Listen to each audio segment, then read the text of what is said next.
Well, there goes the Daverhood.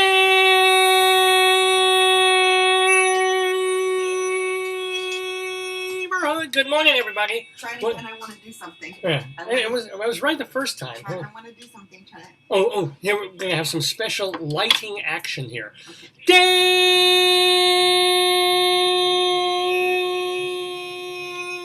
Daverhood. Can you even see that I don't my think you can see it, yeah. darling and adorable wife Joyce is well, let me make sure my volume's down on this. Yeah, no, that was me. That was my volume.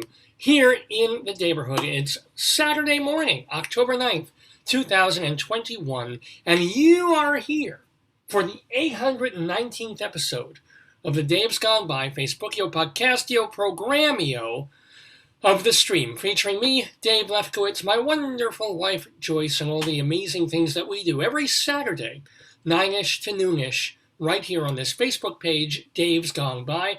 And of course, once the show is over, it's archived not only on Facebook, but we take the episodes and we put them on davesgoneby.com, archive.org, YouTube, we have a channel there, and even we put excerpts on our local public access TV station, and podcasts on castbox.fm. So you really have no excuse. If you can't watch us live, if you don't believe in Facebook, if you're not our friend on Facebook, and you're not here with us live on Saturday mornings, remember, tell your friends that you can watch us anytime, just not perhaps the live program. But anywho, I mentioned watch, so I did something real stupid, as usual, this week. Went to, because in my drawer, in my desk, have been sitting 2 watches. Wristwatches. Does anybody still wear a wristwatch? I think that was part of a live Led Zeppelin. Does anybody still wear a wristwatch?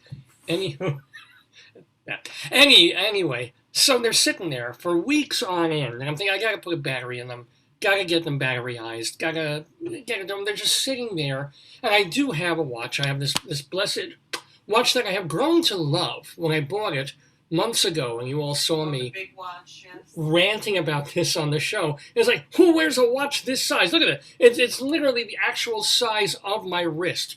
What kind of idiot needs to announce himself, hey, it's like, short of Flava Flav, I mean Flava Dave, who needs this? Look at it. If I hold it like this, it's even bigger than the H. It's bigger than my head. Look how big that watch is. It's larger than my own head.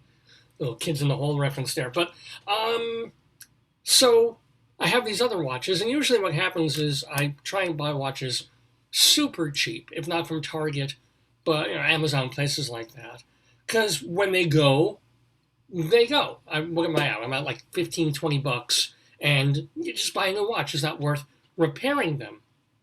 But in Greeley, Colorado, where my wife and I lived for a bunch of years, they would have this supermarket, man. I just lucked into it. It was a supermarket on the other side of town. And I go there every once in a while, especially because they were so much cheaper in terms of fruit and produce. And right in the middle of the supermarket, I've never seen this, there was this place that repaired jewelry. Is that Greeley? You're talking about Greeley? Yeah, and they put batteries in watches. Yeah. And as opposed to where I was having them done on Long Island, it was like $5. Wow. You'd hand the guy a $5 bill, you'd go shopping for 10 minutes in the supermarket, you would come back, and there was your watch. And it would work for another year or two with a new battery in there. I'm like, I can salvage these watches. Yay! Right? Never have to buy a watch again. But I do buy watches, and when they run out, I'm like, I need a watch! You're obsessed with watches, David. And I do carry a cell phone. I do. Or what do they call them? It's not an iPhone. I carry a regular, old-fashioned... A smartphone. I do carry... Smartphone. You're not a flip phone, and you're... So I'm in the LG thing. Wow, look at the part in my hair here. I carry a telephone. So if I need... Joyce is going to fix my head. There you go. Man, look how beautiful. Oh, yeah. Work around the bald spots. That's it. Yeah.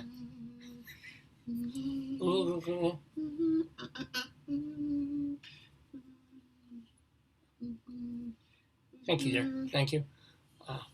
Well, you missed the scrotum hair. Thank you. Thank you. We'll talk about that later. So, I need watches, or I don't really need a watch, but I feel I'm one of those people. Wait, David. Yeah. Thank you. Thank you. Well, I left my tea. And I am my mother's child in the sense that if I'm even remotely near the end of something and I don't have a replacement, I start to panic. You just panicking, Jim.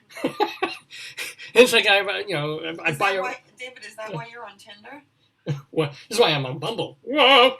No, I don't even know what that means. So, it's like if I have a roast chicken that I buy in the fridge, and it's down to one piece. I'm like, oh my God, I'm going to get to the supermarket and get a chicken, or else there may be a day when I look in the fridge and I'm craving chicken and there won't be chicken.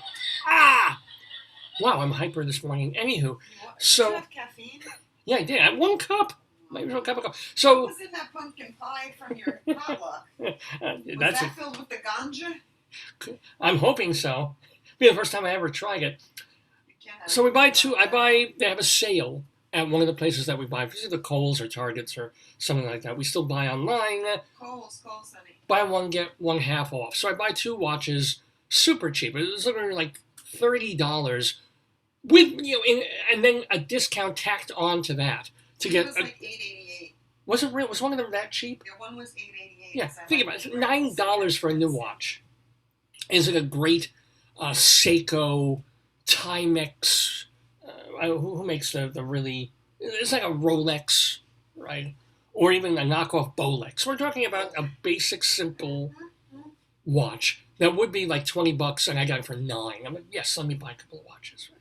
But I go, finally, I have it in me this week to grab not only 2 watches that are sitting in my drawer, but one of the brand new watches that I got that turns out to be a piece of shit. And because I'm looking, new watch, it's a pretty thing. I'm going to wear it, And I put it on, it's like, wait, but when I came out of the box, I checked it was the right time. I turned it, I did the right time thing. I put it away for a day, and suddenly it's like 5 hours off. I'm like, what the hell? This is the kind of thing, again, where if you pay $12 for it, or $15, it's not worth boxing up, calling the thing, mailing it back, doing all that. It's like, oh, great, I bought a broken watch. Wonderful. But I'm like, you know what, for a couple of bucks, let me see if it's just a battery. And they'll pop a new battery in it and it'll be okay. So now comes the real test. Because I went to the local jeweler this past week, and they were cool. They used to charge me like $10 or $12 for a battery, for a watch battery. And they did great work, and they did it, while I was standing there. It was great. But it was like $10, $12, the cost of almost a new watch, of the watch I would buy. So I was like, man. But this week I'm like, you know what? It's horrible to just throw out stuff when they're still perfectly good, and all they need is a little mechanism. So I bring these 2 old watches and this 3rd watch, the brand new watch, to the jeweler. They charged me $7 plus tax. I think they probably would have knocked off tax if I paid in cash. But $7 a pop. Let's take a look, my friends. Let's take a look at Dave's watch. Here we go. So, okay, which one of the ones? Is this the, yeah, here we go. Okay. So right now, just so you know, the time, well, this one's an hour off. What time? It's 9:10, isn't it? 9:10, yeah. Well, somehow this thing's not. Somehow this one is at about 9:25. Okay. You like to send ahead. I like to be early. That's true. I like to be early for things. How does this thing work? You don't like to be early. You're always late, so you have to accommodate your lateness. All right, so let's do this one for 9:14, and we'll see. Oh, yeah, this is a piece of crap watch too. Why do I buy these things? I should buy a Rolex. All right, here we go. So, I don't know if you can even see that with the glare, but look at the thing. The thing is wiggling down there. What garbage? Do you see that? It's like a dog's tail. Oh, I like that. I don't. I just spent $7 on this. Uh-oh. Oh. I gotta throw this thing out. No, keep it. Oh, this makes me sad and annoyed. Now I literally can't even turn anything. It won't turn. It's literally broken. It's literally broken. There. Ah. Now I'm sad. This is not the one you paid to change. This is the girl's watch. This is not the one you fixed. Well, I fixed 3 of them. I know that. This is not the one you fixed. This is a girl's watch. This is mine. Well, your watch is broken. This is not the one you fixed. This is a bigger face, David. Was it this thing? I fixed this one? Yes. Oh, okay. I think that's the one. This is too small. I'm happy now, and Joyce is sad because her watch is broken. This never worked. This is like an old watch. Oh, well, then throw that thing out. Oh, see, this one's beautiful. Look at this. Good. Yours was another one with the band. I don't know what you did with that. Well, this one is lovely. This, and it's upside down, isn't it? No, is it? No, here it is. So, because everything is sort of reversed on my screen here. So that's confusing. So look at that. How perfect. Thank you, guys. Well done. Well done. This is also an old watch that I think that I really like. Look at that. When I start going to the theater again, this is the one I'm bringing. Look how big those numbers are. There you go. Beautiful. And this is the brand new watch. You can see why I bought this one. Why I coughed up like $12 or $8 to buy this. Isn't this gorgeous? Doesn't it look like a $100 watch? It's beautiful. And it's working. It's where it's got the right battery in it. Oh, I'm so full of joy. So, I'm sorry for the watch, dear. I mourn your temporal loss. How's your week, hon? Good. I wear my Fitbit. My Fitbit is. I gotta get more activity in because I'm doing a challenge online. Oh, so I was too sedentary yesterday. I need to we gotta hoof it today. What's your challenge? What is your? To get so many active minutes, and I'm halfway in my active minutes, and it's due tomorrow. All right, I can give you some active minutes. I got a 3-day weekend. Oh. Yeah, but Joyce's reaction to that is like, oh, dear God. I mean, it's isn't it enough we do it on your birthday? No, I'm thinking what I have to do on Monday. That's why I don't say it, but I'm not happy to we won't be. We'll be talking about the way we're spending the Monday of our 3-day weekend here. Indigenous Peoples Day. Is it really? I call it that. Wow. No wonder. No, see, that's why I'm all jumbled this morning because the natives are restless. That's both racist and unfunny. Anyway, let me tell you what's going to be on this episode of Dave's Gone By. This is going to be actually a really, really cool show. Apart from all the bullshit I'm going to throw at you for the next 45 minutes as I just yak on about my week, because this is fun stuff to talk about. We have our weekly segment, Greeley Crimes and Old Times. This comes from stories in the Greeley Tribune newspaper, which is from Greeley, Colorado, an actual newspaper. Looks like this. Really, I get a new copy of this thing. So, in this actual, honest-to-God, daily, not community news, there's a city newspaper, there are 2 columns every week that are intentionally funny, even though they're drawn from real life. One is taken from phone calls that come into the local police department of weird things happening in the neighborhood. And the other is our friend Mike Peters goes through the newspapers back in 1921. He doesn't actually go in a time machine to 1921. He just goes through the archives of the papers from them and snips out the most nostalgic, goofy, ridiculous things that were in the real newspapers back then. We mix them up in the segment Greeley Crimes and Old Times, and we share them with you. So there's that. We also have our Colorado Limerick of the Damned. This is where every week I make a poem about some little town or big city or burg in the state of Colorado. This week we go to a place that's called Joe's. There's no apostrophe. It's just Joes. There's a town. Joe's? Joe's, Colorado. That's pretty good if you have a whole town name after you. Yeah, right? Yeah. I'm not Joe King. So I've written a 5-line horrible poem about Joe's, Colorado, and that will be our Colorado Limerick of the Damned. Also on this program, we have, what did I miss here? Oh, our Today-Yesterday quiz, which has become a lot of people's favorite segment of the show. Trivia questions, all about things that happened in history on this date, October 9th, but not 2021. It could be October 9th, 1014, or 1936. Whatever it is, we have trivia questions. You get to answer them and play against our panel, which will include David Sheward, who is the former managing editor of Backstage Magazine and also the former president of the Drama Desk. He's also a theater critic for TheaterLife.com and CulturalDaily.com. And Leslie Hoban Blake, a theatrical director and also a theater critic. She is on the video podcast Critics Circle with our friend Charlie Gross. So David and Leslie are our regular panelists on the Today Yesterday quiz. Not sure if it's just going to be them or if our guest, fingers crossed, is going to stay with us as well. Here's the deal. This is really exciting. A cabaret singer, musical theater actress, comedian, and theater and voice teacher. She's been doing this for a few years now, and if some cabaret and Broadway singer type people are like little birds. They're little swallows. They have these lovely, sweet, gentle soprano voices. The Kelly O'Haras and the Laura Benantes and the folks like that.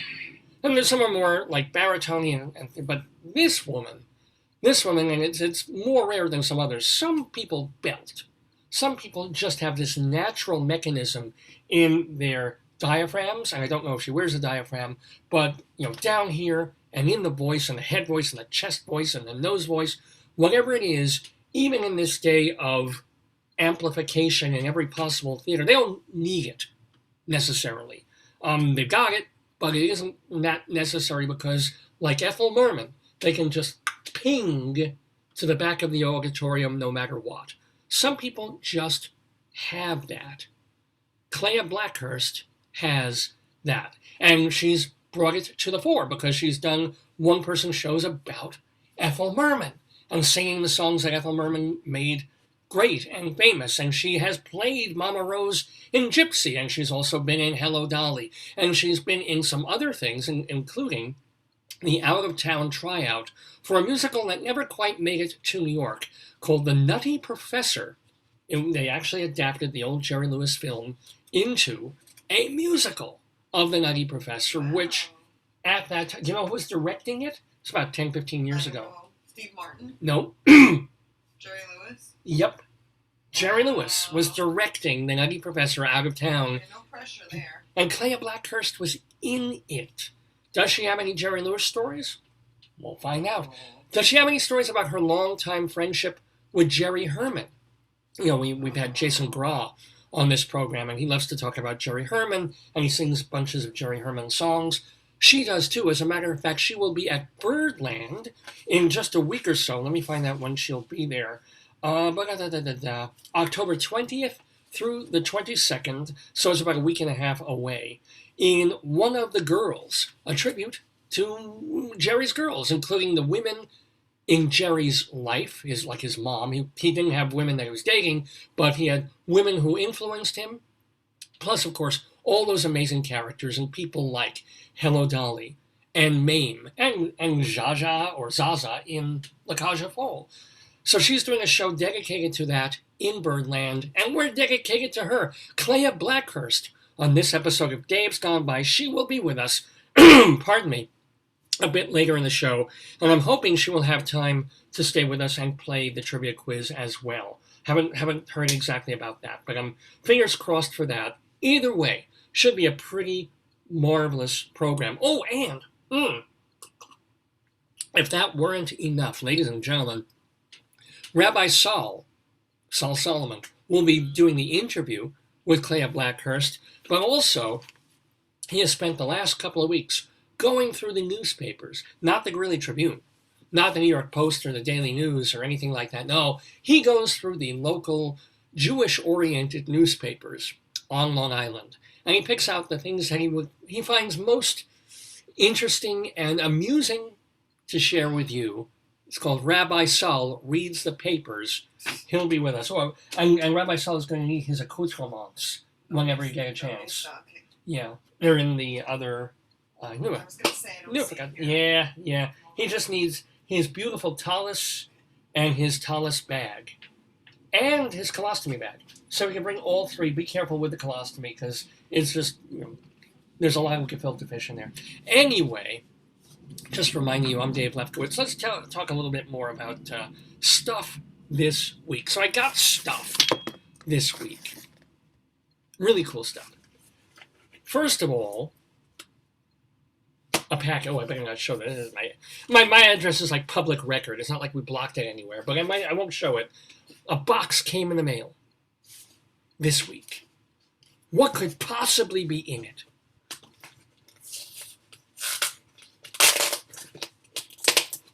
This is the sound of me opening. I should really do it on camera. It'd be a lot more dramatic. Jeepers. Did I tape this all the way around? Hold on.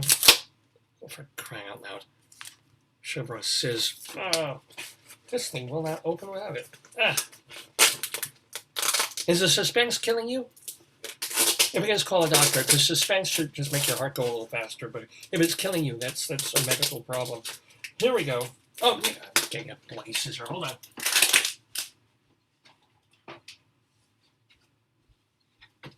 All right. Now it happens. Now the magic happens. What could it possibly be? What could possibly be in the mail for Dave on this Saturday morning? Could it be? Oh, I opened the wrong side. God. Hold on. And there we go. Good Lord. Ladies and gentlemen, please note. So here's a box. It's tagged. This is very exciting. This could be a refugee from Kabul. This guy has even his number on it. Like the old Holocaust victims. Look at this.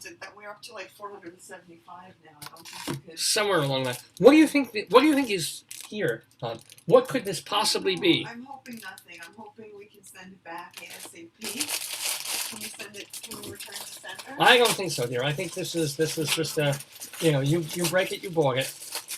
Ladies and gentlemen, yes, it's a potato. If this is the first time you're watching this program, because really, how many people watch this program more than once? Give him the Polish ketchup. Yes, he needs this. He needs this. We do have a thing for plush potatoes on this program. I won't tell the story because I've told it so many. Oh God. So he's got. Oh no, honey. Oh, David. Oh, that's horrifying. Oh, hon. He may need the nose doctor. Look at the. Oh, this is terrible. Mm. Let me see. Oh no, I need to stitch it. Yes. Let me see. Oh no, I don't want to touch it. That I can see on the. It's like that joke. My dog has no nose. No, really? How does it smell? I think Terrible. His nose was coming off. Like, remember when Oofty did Frankentater? Yes, I remember that. Oofty attacked the potato and I had Oofty, our old dog. I had to stitch it together. When he had teeth, I had to stitch all the pieces. Look at this. Look at it. And consider what I paid for this thing. Oh man. Give it a bad review. They don't say anything about the nose being in this condition, and the ribbon should be nice and pink. No, but the ribbon is not tattered. It's just something happened to his. Something happened to his nose. Yeah. He's got his tag. It's a little hairy, as most men's are. I can sew it for next week. You can show them like. Please, can you sew his nose? We can do an episode of like Potched, which is potato potched. And you can consult, and then we can look at his nose, and he can say what went wrong, and I can stitch it. I have the sewing kit my Uncle Bob made when he was a Boy Scout. That's the sewing kit. Yes. Yeah. Or actually, we can play the game. Who has the worst deviated septum? Him or me? There we go. I can't give you the kit because it has needles in it. But anyway, welcome to. I'm sorry to be making fun of it. He just came into our family, and I'm making fun of him. What? Stan said would make a lot of latkes. That's not nice, Stan. It's funny, but it's not nice. Anyway, let's welcome him with some Polish ketchup. Yes, it's Podliska, the ketchup of Tagodny. It's not. Is it Poland or where was this? This is from. I think Slovenia. It's not Baltic. I don't know. The soda I bought was from Slovenia. I bought Kakta soda from Slovenia. It was great. This is from. I don't know where the hell this is. It's a product of. I don't know. It's got no preservatives in it, so we better use it quick. But remember, it's Peasant Pomodoro. Well, Pomodoro, I guess, is a universal tomato thing. Yeah. Anyway, here, have some. It's Polish. Let me see the name. Podliski. But Podliski, can you check it somewhere? I can't, without my glasses, I can't. Patrizzi, Krobia? What's Krobia? Croatia. Is it? Is Krobia Croatia? Oh, no. Is it K-R? Spell that. It's Krobia. Are you sure that's a B? Yes. Well. It says distributed by... It's distributed in the UK. See sticker. I don't There's see no sticker on it. No, there's no sticker. Oh, this is... I'm going to look it up for you. I was talking about this last week where we went to visit my wife's parents, and there's a supermarket right near it. And I got all these foreign snacks and food because I love doing that. I love saying, oh, this isn't just a regular cookie. This is a cookie made in Mongolia. Let me buy this. So I got. Its headquarters is in Poland, but it's taken over by. It's taken over by. Wait a second, I thought Heinz. Is it a Heinz subsidiary? I think we saw that because of the logo. Kraft Heinz, yes. But it's Polish. Mm-hmm. Polish Kraft. So obviously Polish ketchup is mustard, but no, it's very good. Actually, no preservatives. It's not a crappy corn syrupy thing. I don't think. And it's pretty decent. What do you think of it, Potato? Did you like your new home and your new ketchup? Oh, it's just pretty good. But God, I need surgery soon. I know, Potato. Did he ask him if he fell or what happened? Potato, what happened to your nose? You ever see the movie Chinatown? Oh, you think did cocaine? No. There's a scene in there. You don't want to know with Roman Polanski. There's like, what happens in Chinatown? Stay in Chinatown, but oh no, I'm gonna sneeze. No, don't sneeze. I'm gonna sneeze.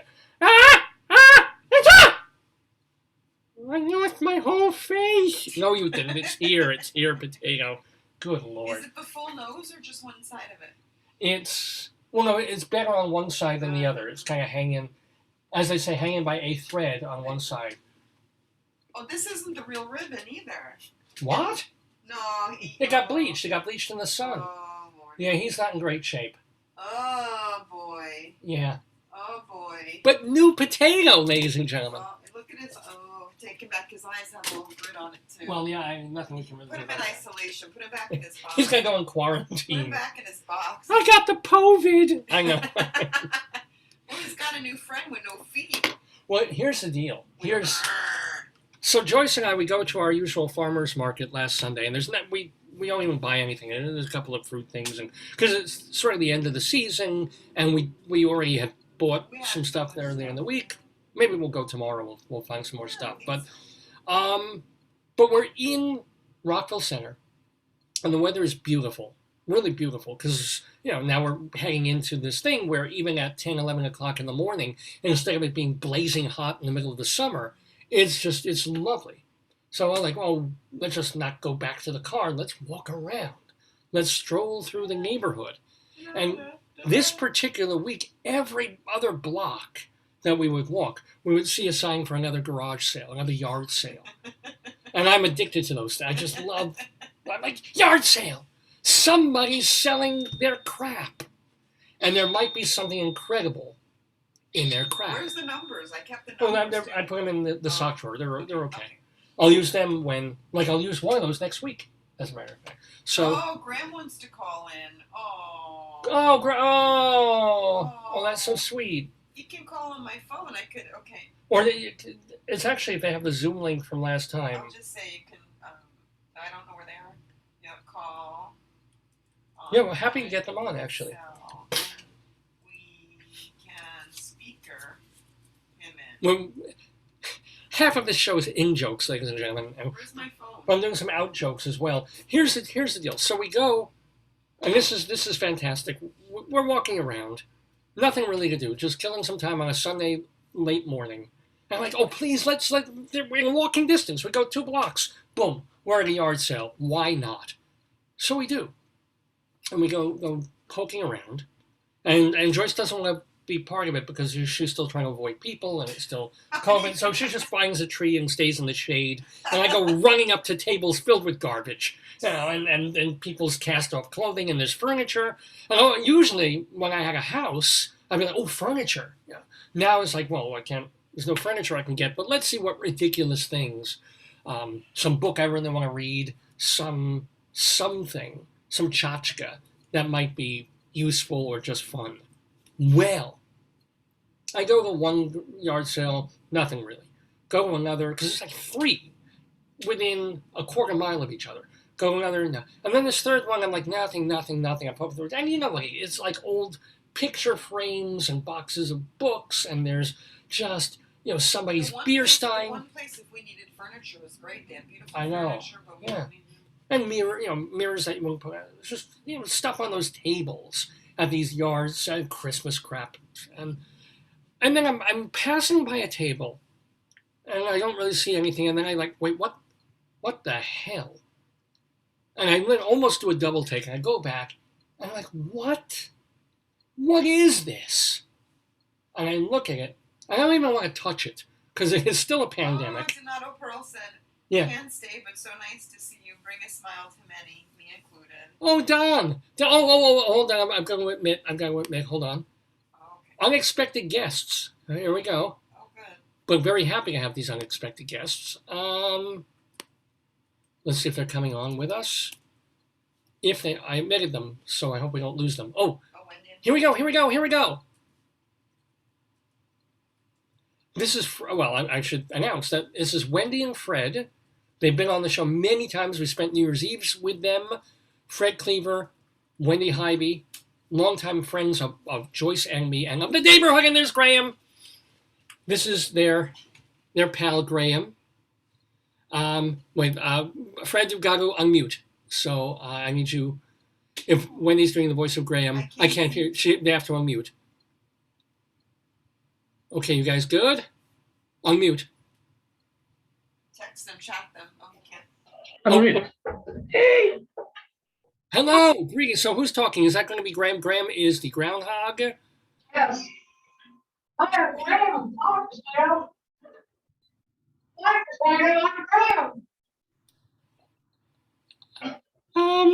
Can you speak Polish, please? This is the only language I speak. I'll try.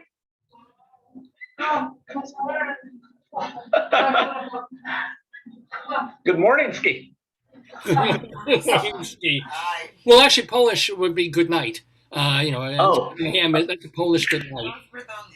Nothing like doing really offensive jokes in the morning. How are you guys? I can see Graham's looking pretty good. He's looking pretty happy. A little bit more like he's more animated. He's very kind of. Oh, look at that! What? Oh, you don't see it yet. Graham has a friend. Uh-oh. Yes. Whoa, Graham! He's doing it doggy style. This is interesting. Yes. Yeah. Where did you get the? I don't recall the dog. Where's that from? That's from East Virginia. Wait. East Virginia. I'm going to need you to get closer to the mic because I get an echo, but I don't get the. That is Pancake from our niece, Virginia. Oh, okay. All her dogs are named after breakfast cereals. So. Is that her dog? Their niece has has a real actual. Okay. Yeah, her actual dog is named Biscuit. One before that was named Flapjack. Oh, those aren't cereals. Those are just breakfast items. Breakfast foods, yes. Good one. There you go. Graham looks very taken by Marmite. Yeah. Look how Graham looks very interested. Well, yeah. Graham likes that. Well, it's even fluffier than Graham. He's very cute. Yes. Yeah, they went to the hospital with Wendy this week, so they were happy. It was interesting. Right. How much can we talk about that with you guys? How much you can we talk about that? Yes, you can. It's Okay. up to Wendy. Wendy has to say. And we'd love to hear from Wendy, but Wendy, you've got to get close to the mic if we're gonna hear you. Well, I don't have a camera because I have an unsightly scar on it. She said she doesn't want to be on screen because she has a slight scar. Oh, you're going to have to be on screen. You literally just go to the side of the screen so we can get your mic. Because what's happening, I don't know, it's like a weird feedback loop where it's getting you and Tell them the truth. So David got some video back this week, and the sound and the video are separate. So he's obsessed with sound. He's been driving me crazy. Yes. I always drive her crazy with the sound out of my mouth, but this is different. Well, am I closer to the sound? Can you hear me now? Yeah, I think it's just David's having trouble hearing. Yeah, I'm also half deaf in this, or mostly deaf in this year. You know. So if you could translate, That'd be really, really cool. I'll translate in Spanish. Here we go. Oh, and translate the Polish for potato. Okay, yeah. We can be like trilingual because we'll try anything. That's So Wendy and Fred, it's so thrilling to see you. I see Fred's shoulder, and I don't see Wendy, but I see Graham and Bis. Is it pancake, flapjack? Pancake. Pancake. So here's the deal.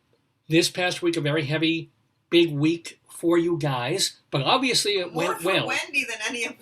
Yeah, it was no big deal for Fred. He's just waiting for hours. Yeah. Wendy, what were you doing in the hospital this week? I was doing the first stage of deep brain stimulation. So they put a wire in my left hemisphere. Wendy, how long did it take? How long? 2 to 3 hours, yes. Wow, that's nothing. Well, you're talking about brain surgery. Yeah. So they Where did you have it done? Was it at NOCO Medical or where? Which? No. In Denver, okay. Yeah.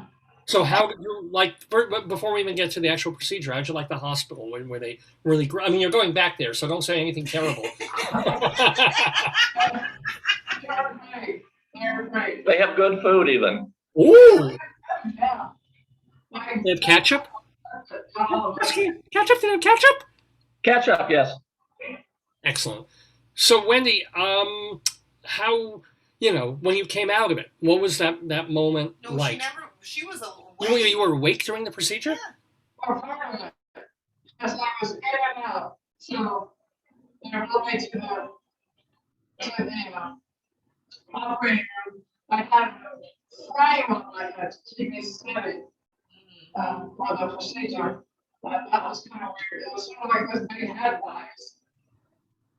Okay, could you translate that? But she had a, como se dice, like a one of those frame helmets on her head to keep her head steady. Yeah, it's scaffolding on her head. Oh my God, like the special ed kids. I love it. That's so cool. Wendy, when they did it, did they talk? They had to talk to you, but did they also talk and do medical talking privately? Like, did they do talking to Wendy and then talking medical talk to each other? They did. Some of them were looking up. They were trying to figure out if they had the wire at the right place. And they were manipulating my right arm because the left side of your brain travels to the right side. Movement, and they were saying numbers like, this is a 3, this is a 2, whatever. I don't know what they were talking about. And also yeah, it's like going to the dentist when they're poking at your gums and they say all these numbers you don't understand. But was it like a reflex thing where they would touch a little piece of your brain and your arm would go up?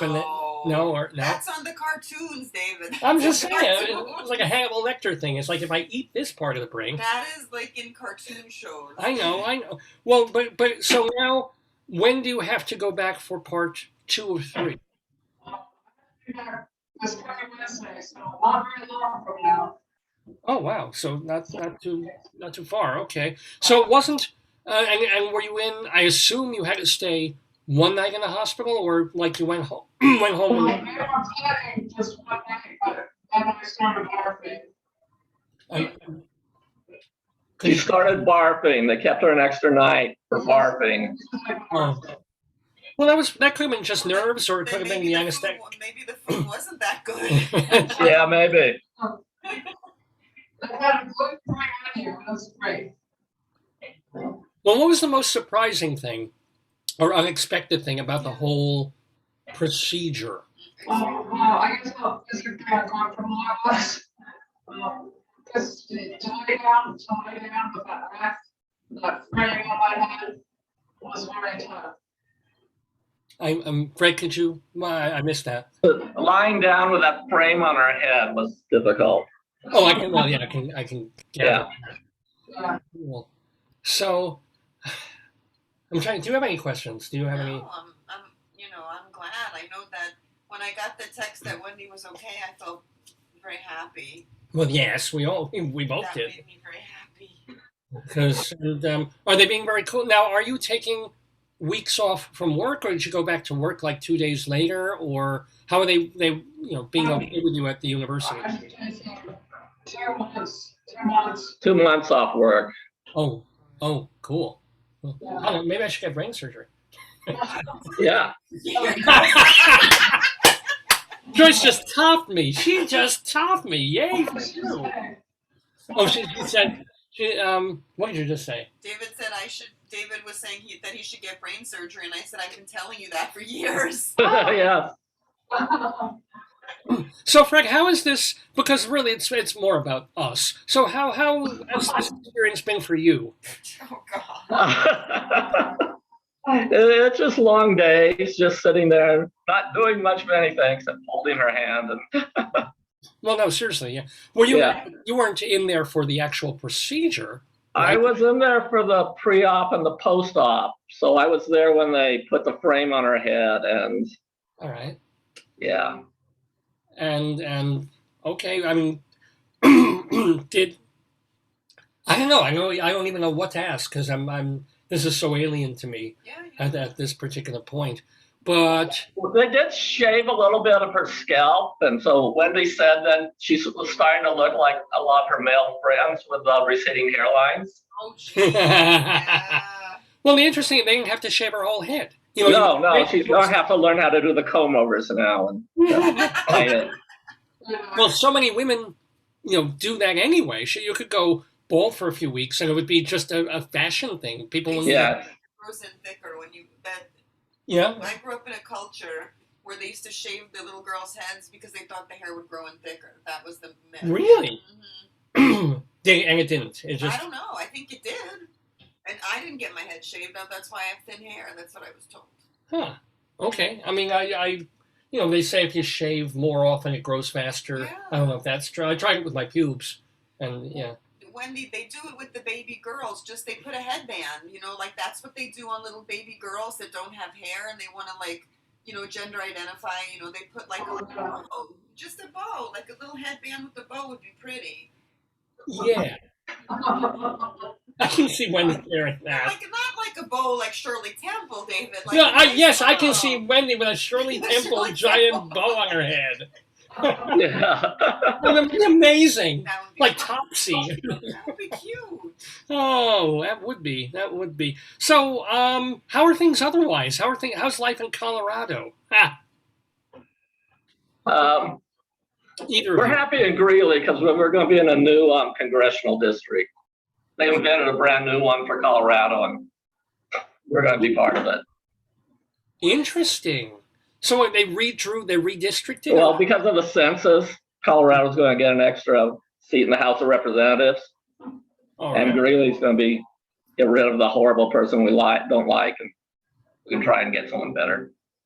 Not too shabby. But isn't that the nature of all politics, right? That's the nature of all Yeah. Well, all the Greeley people wanted to secede and turn it into a conservative bastion. They get their little place. And then the rest of the people are like, oh, okay, we're normal. We get to be in another part of the state in a manner of Yes. speaking. That's all right. That's good news. That's okay. Well, neat. Yeah, Wendy, I think she is very brave. Well, Joyce is saying, I agree. Wendy, I think you're being very brave, and we hope that what you're going through will have, Positive effect. yeah, and it will decrease some of the bad stuff that you go through week by They week, call day by it day. decrease the negative, accentuate the positive. Well, yeah. Well, have you? I mean, I know it's way early, but have you noticed any kind of improvement in your overall life condition so far? Some placebo effect. I think she's getting some placebo effect on the right side. What is a stabling effect? You mean? Is that? Well, no, just because the wire was put into the left, and it can cause some placebo effect of improved conditions on her right, even though it's not actually hooked up yet. Oh, well, hey, a placebo, if it works, is as good as a real thing. So, Right. Even if it's in there and it's not even connected to anything, if it makes you feel like it's connected to something and it's de-seizuring and de-whatevering, You know, Oh God, David. Why am I a doctor? You're not. Well, I'm the one Jew in Long Island who isn't a doctor. Can you put a disclaimer and say any medical advice mentioned by David should not be taken seriously by anybody? Any medical advice mentioned by Wendy or Fred should be taken seriously. Anything said by potato is. Actually, Wendy, have you tried bio oil? She doesn't know. You haven't watched, or maybe you've been watching the show. You know, we've been talking about bio oil. Which is a commercial that's on a local. yeah, I haven't explained that to her yet. I've heard it. Oh. What you have to do the bio oil. You put the wire in; it acts as a conductor. I don't even know where. Wow. Yeah. Wow. Unfortunately, it acts as a Long Island Railroad conductor, so it doesn't do anything. But you know, It's a man who has a mortgage company. He has a bio, like some kind of health drink, like an elixir of life. So he's constantly selling. Like people call in, they're like, you know, I had whatever there's some horrible disease. It's like, oh, my wife had like the diabetic cancer she had. Like my A1C. They call in with everything. Like some of the claims are a little bit scary, but this thing cures anything. You know, it's like a so that's the. And it's just this herbal concoction he brews up in his bathtub, and he pours it into bottles and sells it on the radio. No, he doesn't. It's not done professionally. No, it's a real. Yes, it's a real, and it's not a cure, and it's not. It's just vitamins and herbs and tonic. It's like literally like a salesman selling tonic in 1842. Except he's like Caribbean and he screams all the time. It's like, you buy one bottle, I give you 3 bottles free. No shipping! He's like screaming. No shipping! So you may want to try that one. I don't think. Yeah, yes. Order us some for us, yes. Don't tell them it's their birthday gifts. Come on. Oh, that's right. We can get you the biofuel, the bio oil, and the BioLife products. Yes, we are. Anyway, Mazel Tov, Mazel Tov, Mazel Tov. Let's check in maybe once a week. Let's do this, God willing, and then things keep going exactly the way they are. So maybe if you're around next Saturday morning and you want to come down Okay. and do the doodly do and come back on here with Graham and with Pancake and with whoever else you've got back there. Oh! Wait, don't go away. I have we can introduce. So I didn't. Oh Lord. Oh, yes, God. yes. So I was prefacing all this by the fact that we went through Rockville Center and we're looking for yard sales, and I look on a table. I'm like, I don't even know what the hell this is. Let's see if you guys. Make the sound. Make the sound. Well, no, if I make the sound, then they're gonna know. No, the sound that he makes. The sound that he made. You What is? pull his cord. Oh, yes. Here we go. It has a thing on the side. It used to be speech. Can you tell what this was? Do you want us to guess? What? Want us to guess? You want us to guess? Yeah. It is Dick Van Dyke and Chitty Chitty Bang Bang. Wow. I heard that. You got it? How did you? How did you even know that with the cravat?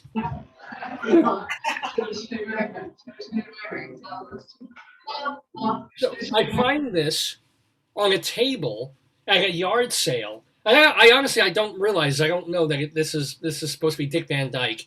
So I go to the woman, I said, what the hell? And she said, oh, it's a Dick Van Dyke Chitty Chitty Bang Bang. And you know, she's like asking $5 for it. And it's really messed up. And if you look at the feet, there's this, I think Pancake got a whole. Oh dear. Yeah, that's not good. And he has bunions. So, but I'm like, I do not want to pay $5 for this. But if you let it go for $2, and meanwhile she's telling me that if you look on eBay and you find these in like a box in good condition, they're selling like $400 or $700. And I'm like, no, but they actually are. But this is probably worth about what I paid for it. $2 for an actual non-talking Chitty Chitty Bang Bang Dick Van Dyke. I did, yeah. This is so. Yeah, That's just the car sputtering. that's all it is. Yeah, I'm waiting for Dick Van Dyke to die because then this will actually be worth like $3. Good Lord, what does the tag say? Then what does this tag say? It still has the tag. It's from Mattel, so it was a real actual doll. But this was just so ridiculously incongruous to everything else that they were selling at this yard sale. I'm like, okay, this has to come home with me. But ask Wendy and Fred, as a child, would either of them have wanted a Dick Van Dyke doll? I don't think I would have wanted that. No, I want Mary Tyler Moore. But that's the misnomer, because Marion Tyler Moore wasn't in Chitty Chitty Bang Bang. That was Sally. No. She was not truly scrumptious. So, there was no Sally Ann Howe's doll. I don't think these sold a lot, personally. I don't think a lot of children really would want it. I don't know. Maybe adults. I don't know. Yeah. Why is he having such trouble keeping his head up? Yeah. Well, Dick Van Dyke was an alcoholic for many years.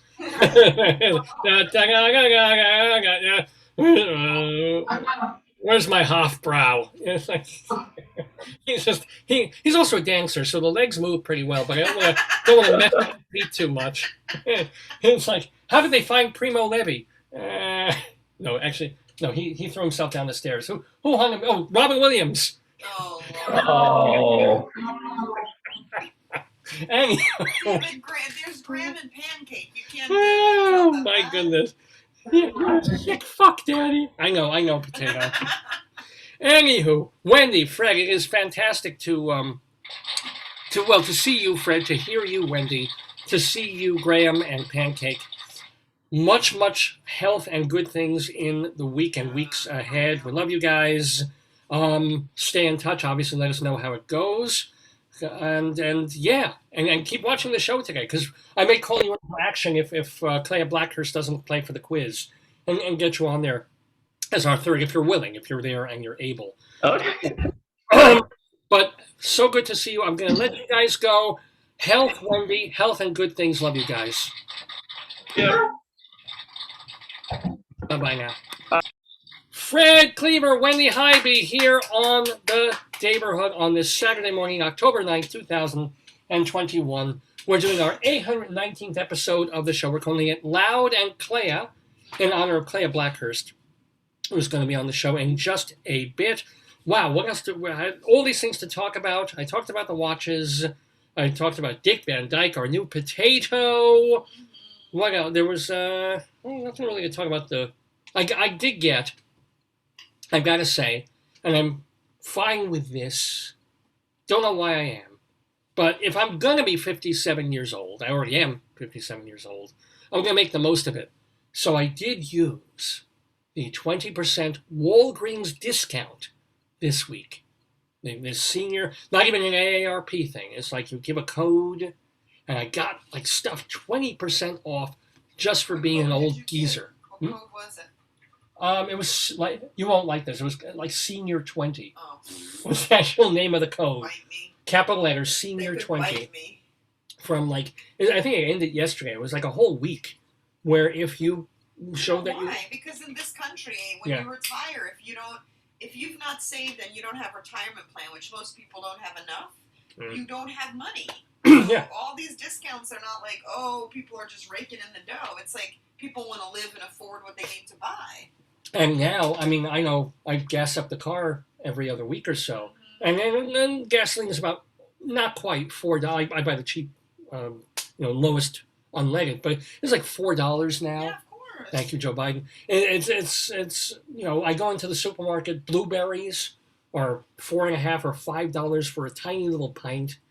Everything. Yeah, it is, and what was I reading? I was just reading the comments over a story about the unemployment and the job numbers that came out this week that are supposedly so terrible. They're not so terrible, but that it's so much lower than expectations in terms of how many people are getting jobs or are applying for work and all of this going on.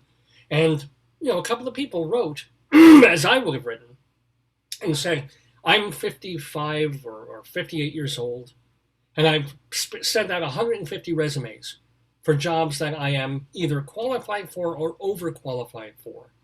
Nothing. Once you are a certain age, you are just invisible. Nothing happens. Don't even bother. So there's all this thing of, no one can get hired, or I'm sorry, nobody's applying for jobs. They don't have enough people to fill jobs. I'm saying, you know, there's this whole disconnect somewhere of this idea that, oh, so many people aren't going back to work because they were getting free money. They were getting a free dole during the pandemic, and now companies can't fill jobs, and they can't find people to hire. They can't find workers, and there's nobody there. And there's this, and meanwhile, you've got a whole entire workforce out there who are like, okay, I'm not 20, I'm not 28, I'm 50 something. Hire me. Tumbleweeds. Yeah. And I ran into that throughout my 30s and 40s. I'm very lucky. Just in my 50s, I took a civil service exam, and suddenly everybody wanted me. Well, of a certain stripe of wanting to do a certain kind of thing for not a great salary, but at least, civil service recognizes that I didn't outlive my usefulness when I crossed 39, So I felt bad for these people. I just feel bad for the whole disconnect. But yay for Walgreens. Even though when I went physically into the store and told them the senior code, I don't think they actually gave me any discount. I looked at the thing coming out, like, I don't see 20% off of this. But when I ordered online, they did. So yay for them. I think that's all I need to talk about that. What else? Yeah, that'll do. Anywho, what else do I... we'll talk about the virus, which I don't have, later. We'll talk about that next week. Anywho, it's almost 10 o'clock anyway. We have so much more to do on this episode of Dave's Gone By. 11:15. So we've got our Colorado Limerick of the Damned. We've got Rabbi Sol Solomon reading the papers. Oh, yeah. Our Today, Yesterday trivia quiz and Klea Blackhurst coming up. But before then, are you feeling like a criminal, my dear? Are you feeling... Oh, well, if you're feeling that way, I'll stop the show now. Here is a segment that we love to do. It's called Greeley Crimes. Let me do it. And Old Times.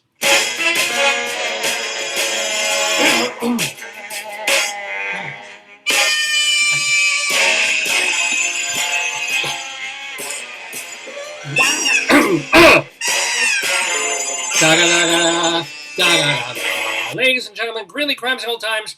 This comes from the actual pages of the Greeley Tribune newspaper. And in it, every week, there are two columns. One column is about phone calls coming to the police dispatch from people who see stuff happening in their neighborhood and feel they need to report it. They need a policeman's help. Plus, there's another column in there called 100 Years Ago. And literally, it's items from the paper back in 1921. We mix those up. We call the resulting segment Greeley Crimes and Old Times. And so, we begin with our very first crime. Huh? Do you hear the phone? Do you hear a caller? A caller! A caller! Hello. A caller on 16th Street, in fact, reported, a man with face tattoos who was flicking his cigarette at children in the park. Is that illegal? Well, he was making an ash of himself. I'm sorry that he's the butt of my jokes. I don't think that's illegal. No, if you're flicking hot ashes at children. Flicking? What is that? Well, you take a cigarette, you go, pick, and you put the ashes. Even on Ash Wednesday, I don't think the priests do it like that. They're like, "Here, little boy, come close to my pipe." Anywho, another caller. A caller on 25th Street. Oh! Hello, caller. A caller on 25th Street reported someone. Something wrong with this phone here. Reported someone was in the mailbox attached to the side of the house. Do you mean like they were in the federal mailbox? Like? Oh, maybe that, because I don't know how on these little... No, I'm thinking like it had to be a big, like one of the big blues, right? Okay. How would you get into... Even in the days when they If you're didn't make them skinny, impervious. If you're really skinny, you can just get in like a doggy door. Maybe. Huh. I thought we were living in the modern age. I guess with people doing this, we're living in the post age. Get postage? That's a little... Okay, we'll stamp that joke out. Let's go old times. Let's hear some things that happened many, many, many years ago, and many, many tekel ufar sin, in Greeley, Colorado. Hun, complete accident. Complete serendipitous accident. That's why I love doing radio, or whatever the hell this is. What did I start the show talking about? Your watch? Right? I talked about my watches, that they were fixed, right? Yeah, beautiful, with new batteries. Good watches. Yeah, it's right here. Good watches lose accuracy by exposure to a magnetic field. Uh-oh. A Greeley war veteran had trouble with his watch. Oh, no. Why? Because the steel in his artificial leg had become magnetized. Oh, God. Is that what happened to you? I don't know. Listen, do I have any metal? I guess my Your mesh. Oh, is the mesh metal? I guess it is. So oh no, my wigging thing is attached to my hernia. Oh no. No, the silver in my fillings. That's not your hernia. Oh, well, there you go. So here's what he did. The guy who had the magnetized steel in his artificial leg, he went to the light company, and they demagnetized his leg. The watch works great now. How does the light company do it? I don't know. Do they stand them next to a degaussing machine like in the library? That seems like not a good time for anybody. Wow. Huh. It's a good thing though this was the years before MRIs. What would people do now? I guess they take off their leg. Like, what if you have? Take off your leg. Let's say you, God forbid, you suspect you have cancer, but you already have like an artificial rod or something in you. Yeah. You can't do an MRI, can you?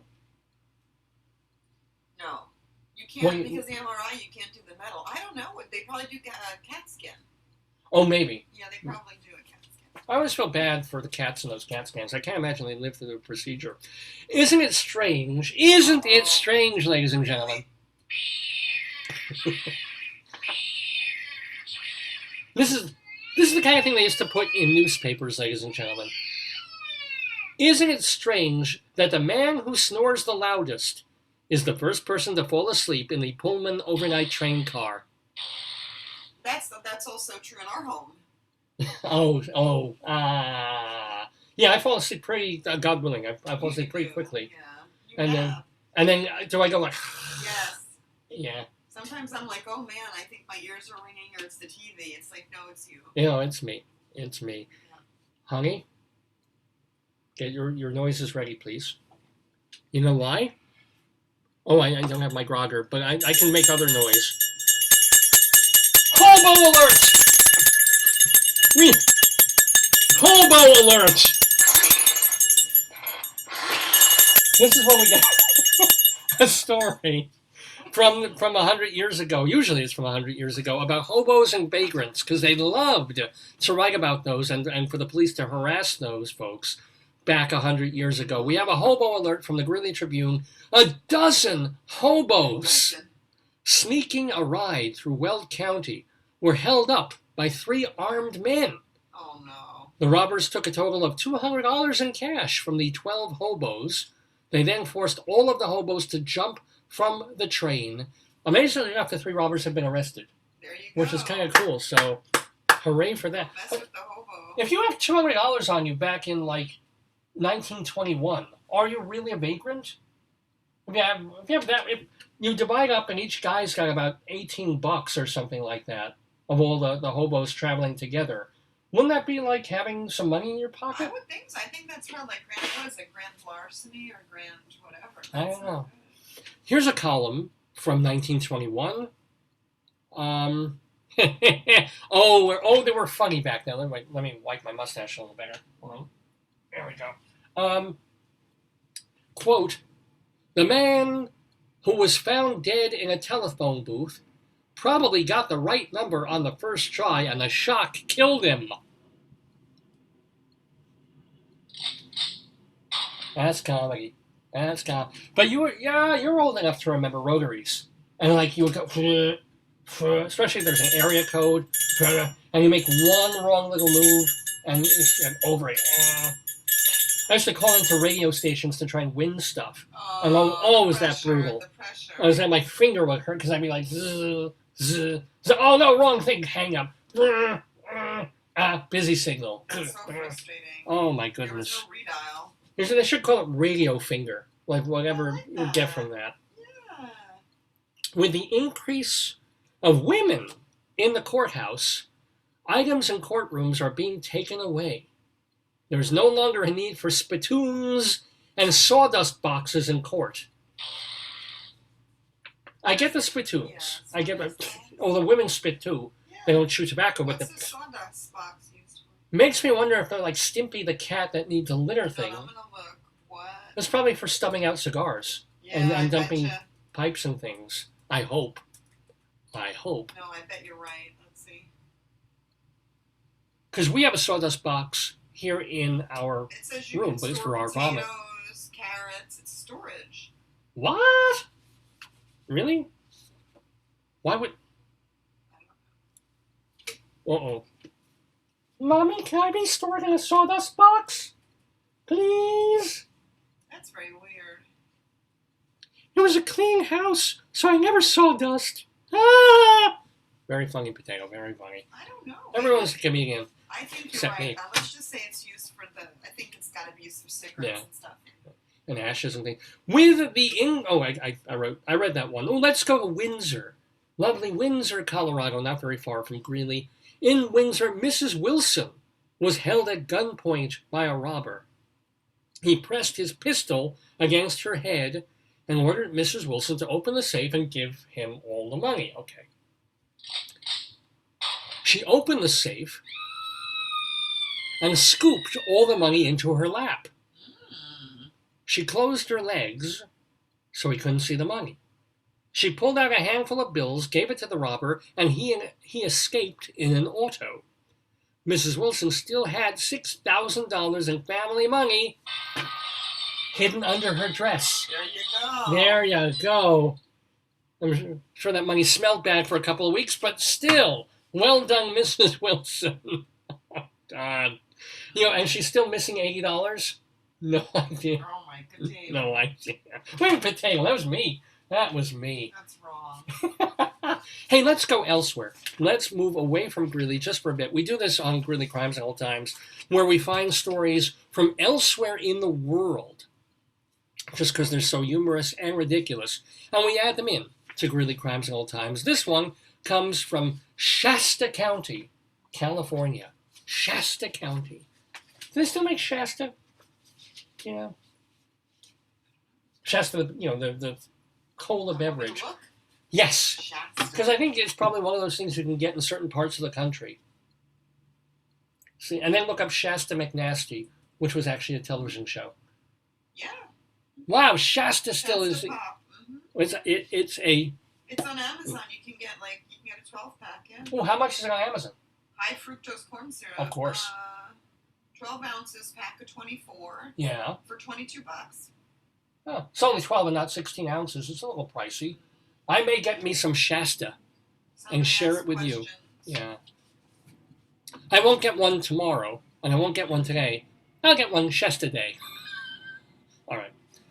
Elsewhere in Shasta County, California. What's the thing, Shasta? What? Well, Shasta McNasty. What is I've looked that up a couple of times. There was actually a television show about 30 years ago. Yeah, it says American sitcom that ended on UPN during the 99 to 2000. Oh, 20 years ago, yeah. Let's see. I don't recall watching it. Even the people who watched it don't recall watching it. Who was in that thing? Let's see, plot line. Because it might have been a cult. It says, three friends, Scott, Dennis, and Randy, who are part of a rock band, Shasta McNasty. After signing to Defunct Records, they located from Chicago to LA. They were in Venice Beach, and they had a next door neighbor, Diana. Of course. Um, Gotta have the hot girl. yeah. They became famous. I don't know. It's Jake Busey, Carmen Giovanziano. Jake Busey, Yeah. Gary's brother. And then Dale Godboa and Jolie Jenkins. Nobody. Yeah, well, yeah. This did not launch those actors into superstardom, amazingly enough. I don't believe You know, they made such a big deal of bringing Seinfeld episodes to Netflix, because now you can watch Seinfeld on that. Where's Netflix with, like, you know, Manimal and Shasta McNasty, these artifacts from, like, 20, 30, 40 years ago, when, you know, yuppies and post-yuppies were growing up and watching TV. We would, you know, because everybody's seen Seinfeld a million times on Channel 11 late at night in syndication. Where are those shows, right? Where was that I think they redid everything. There was an Odd Couple, I think, with Lamont from Sanford and Son. Really? Yeah, and all these unsold pilots. There should be a network, you know, a cable network or an online network that just gathers up all these incredibly forgotten, mostly terrible, and occasionally surprisingly like good shows that people saw once or maybe have found on YouTube, and just like I was like, oh my god, so and so did a sitcom, and like, boom. We even have a question like that coming up in Today Yesterday. So I think that would be an amazing channel. I think that's something that people watch more than like UPN 9. It's like bring out Sam Benedict shows and whatever else. Why not? Room 222. Anybody remember that one? And that was a hit. That was pretty good too. Anyway, where am I with this? A California shaman in Shasta, a shaman from Shasta, is charged with starting a wildfire that is threatening thousands of homes, because it's California every day. This shaman, Alexandra Suverneva, says he's not guilty, and that the fire started by accident while she was boiling bear urine.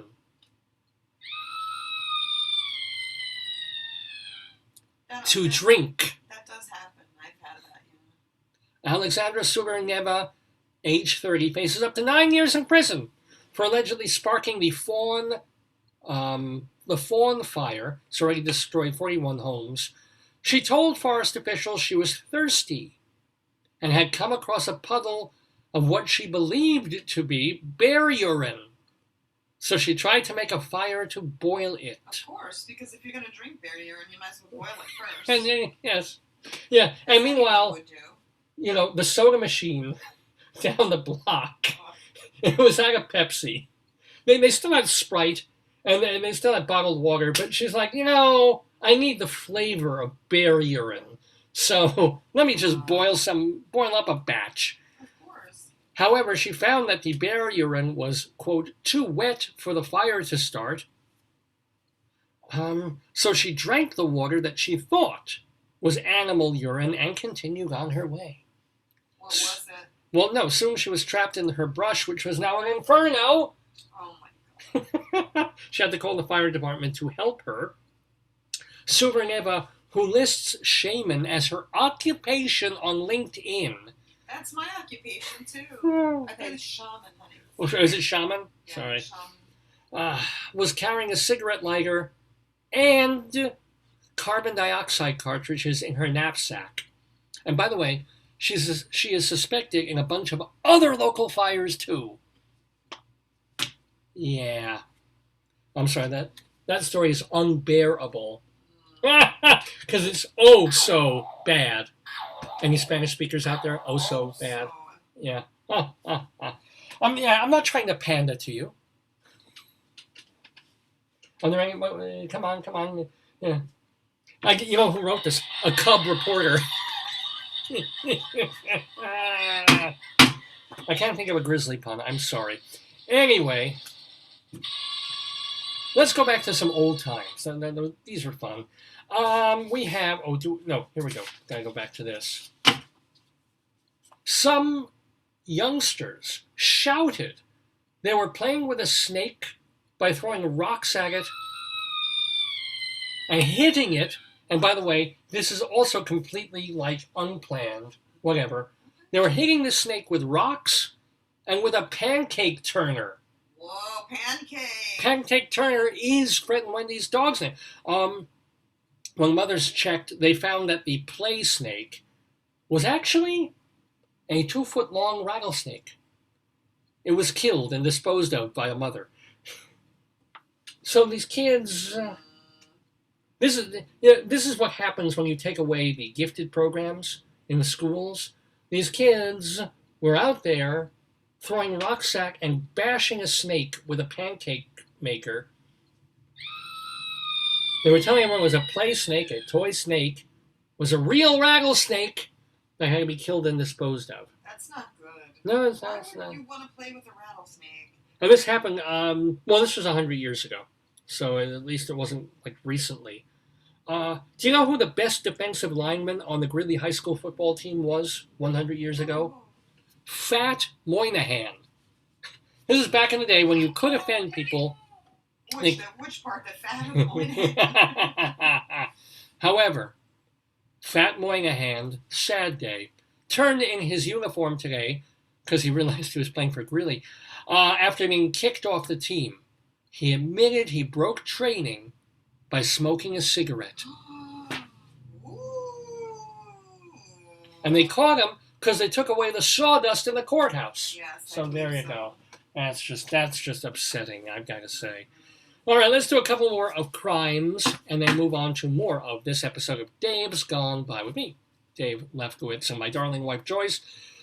Now, there's nothing funny about this. There's really nothing funny, and yet there's something about the imagery that tickles me. A caller on 20th Street. Hey, caller. Reported a man who looked like he just had a seizure, drove off in an orange vehicle, and hit another vehicle. So, I know there's nothing, I mean, the seizures are not funny, obviously, and car accidents aren't funny. But just this concatenation, if that's the word, this confluence of a guy who just possibly had a seizure, just getting in his car in an orange vehicle, the orange gets me somehow, and plows into another vehicle. I don't know. I found it amusing. I don't know why. So obviously the people from the Greeley Tribune found it oddly amusing too, or else they wouldn't have put it in the paper. They also mentioned a caller on 21st Avenue. Oh, okay, yeah, all right, just calm down. The caller was having an argument with his brother over a water bill. Oh, no. That's when the brother started throwing concrete blocks into the caller's garden.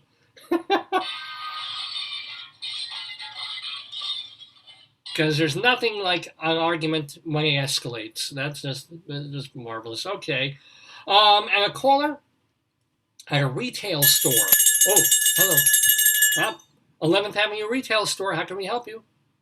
Oh, dear. How long? Thank you for calling.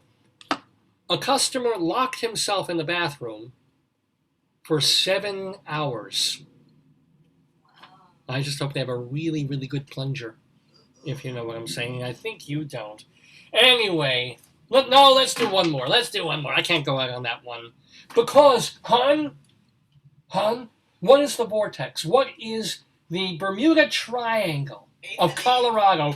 We have an 8th and 8th alert! Oh! Ding, ding, ding, ding, ding, ding, ding. 8th and 8th. 8th and 8th. Roll your body. 8th and 8th. All this is something happened weird on the corner of 8th Avenue and 8th Street in Greeley, Colorado. The ultimate vortex of weirdness in America. 8th and 8th. A caller on 8th and 8th reported a woman urinating outside his living room window. When asked to leave, she continued to urinate and cursed at the caller. How long do you think it takes? It was like, imagine the time for how long. I urinate for quite a if you've had like a large beverage, if you've been drinking bear urine, for example, and you've had a big steaming mug of it in the beer stein that you bought at the local thrift store or at the yard sale, right? But still, this idea of a guy noticing a woman's peeing, right? Opens the window, calls out to her. That's already got to be like half a minute. And he's like, please go away, stop doing that. And she is continuing. Well, I can't, if you're peeing, you're peeing. You're not going to, it's very difficult to stop in the middle. Yeah. She continued to urinate while cursing at the caller. I love her. She's my spirit animal. I guess she knows how to make a splash. Ladies and gentlemen, that is Greeley Crimes and Old Times for this Saturday, October 9th, 2021. We'll be back with more of Dave's Gone By. Mr. Horace Greeley was no fool. I'm sure that you'll agree with me that Greeley was no fool. What he is getting at is that Mr. Greeley was no fool. Yippee-yi, yippee-yi, yippee-yi-yi-yi, yippee-yi, yippee-yi, yippee-yi.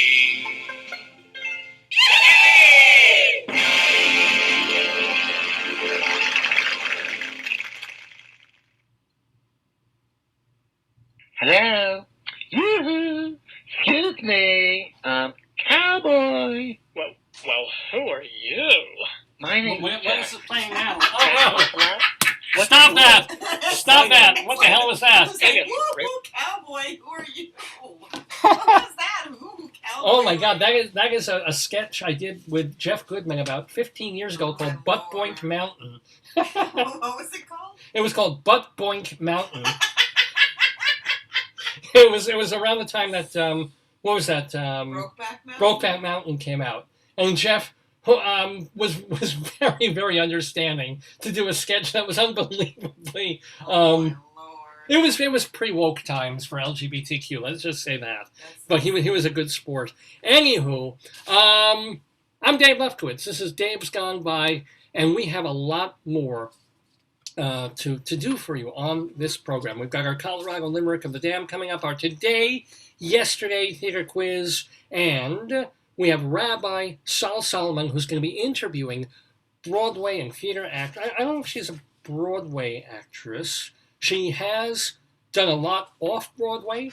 She's done a bunch of cabaret places and concert halls all over America. Well, we'll tell you all about Klea Blackhurst in just a little bit when she will be with us in the Daverhood talking to Rabbi Saul Solomon. Speaking of Rabbi Saul, let's bring him into the Daverhood because he has been very busy this week.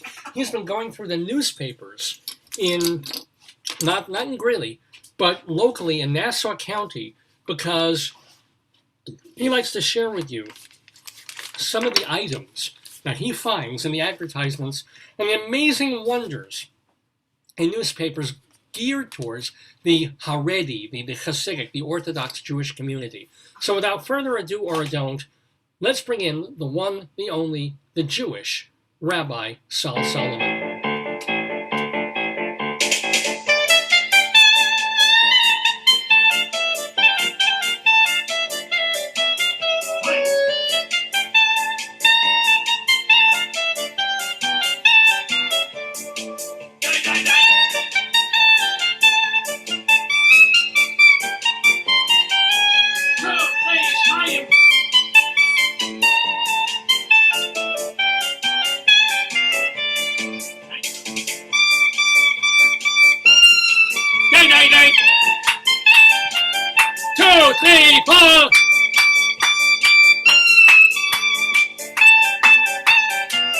God damn it! Welcome everybody, shalom, shalom. This is your old pal, Rabbi Saul Solomon, founder and spiritual leader of Temple Sons of Bitches in Great Neck, New York. And I am thrilled and delighted to be back here in the Daverhood this week to be talking a little bit later to Klea Blackhurst. But before we even do this, look at what I got for you. Look at this joyousness I have for you, because there's a couple of newspapers in the local Nassau County, because my shul is in a Sunoco station in Great Neck, New York, And we get these papers that are geared towards the Hasidic Orthodox Jewish community. This is one of them, the Jewish Home. Look at the man is blowing the shofar, which is why all the limo drivers stay away.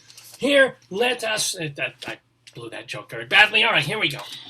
I'm going to share with you things I find in the paper with you. For example, let's look at this. Oh, here's something. Here, we want to let you know. Do you want some vision and inspiration, my friends? Here's vision. I got to see what the hell I'm doing here. Vision and inspiration with these guys.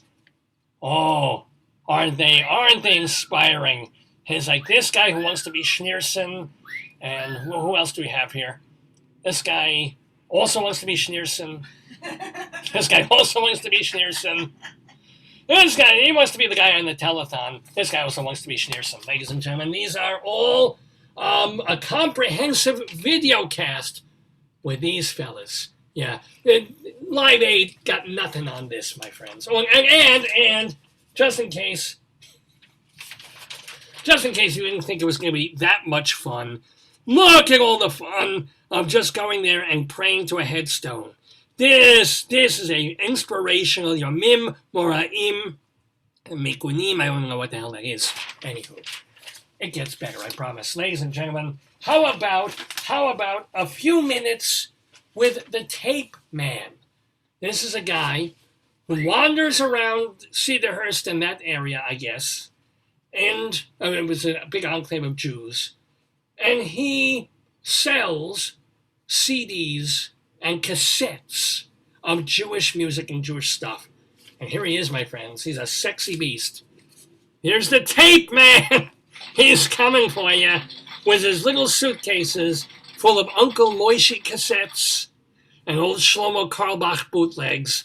Oh, if you see him, throw him a couple of... Because he said, I read the article. This is very difficult because everybody's downloading now. Everything is streams. People don't necessarily want a hard copy anymore of stuff like, because this is stuff people didn't want in the first place in any version. Anywho,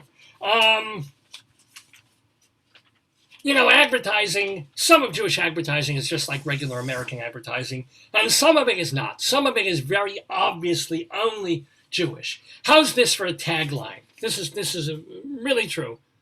You haven't lived through enough.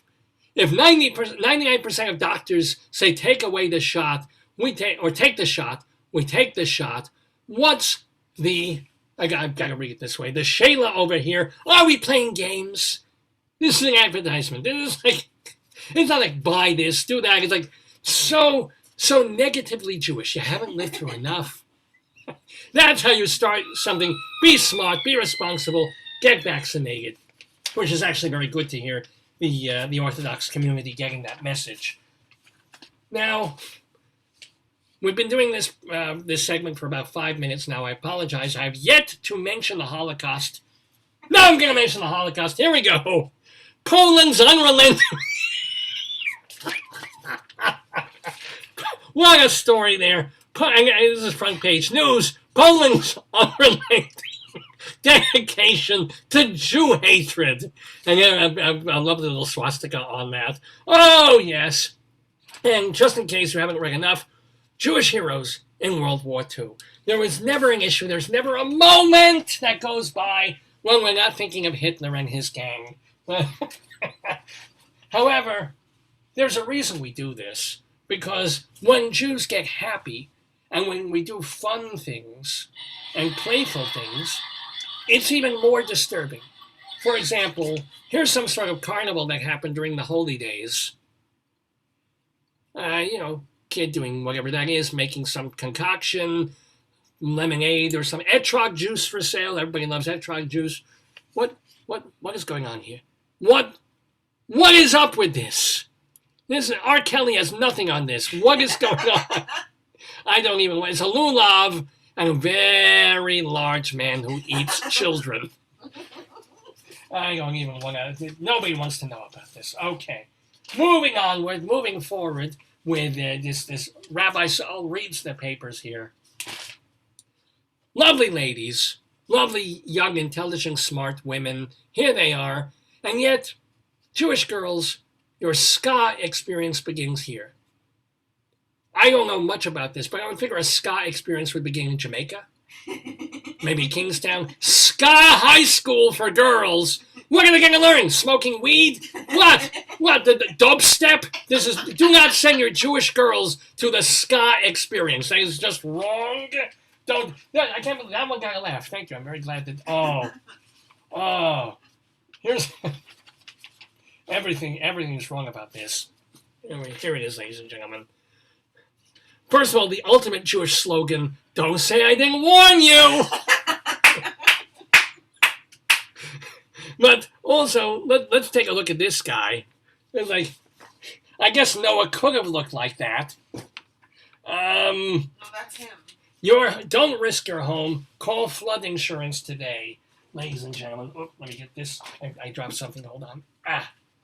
And there went my hip. Oh, what a good morning I'm having. Ladies and gentlemen, it's not a telethon.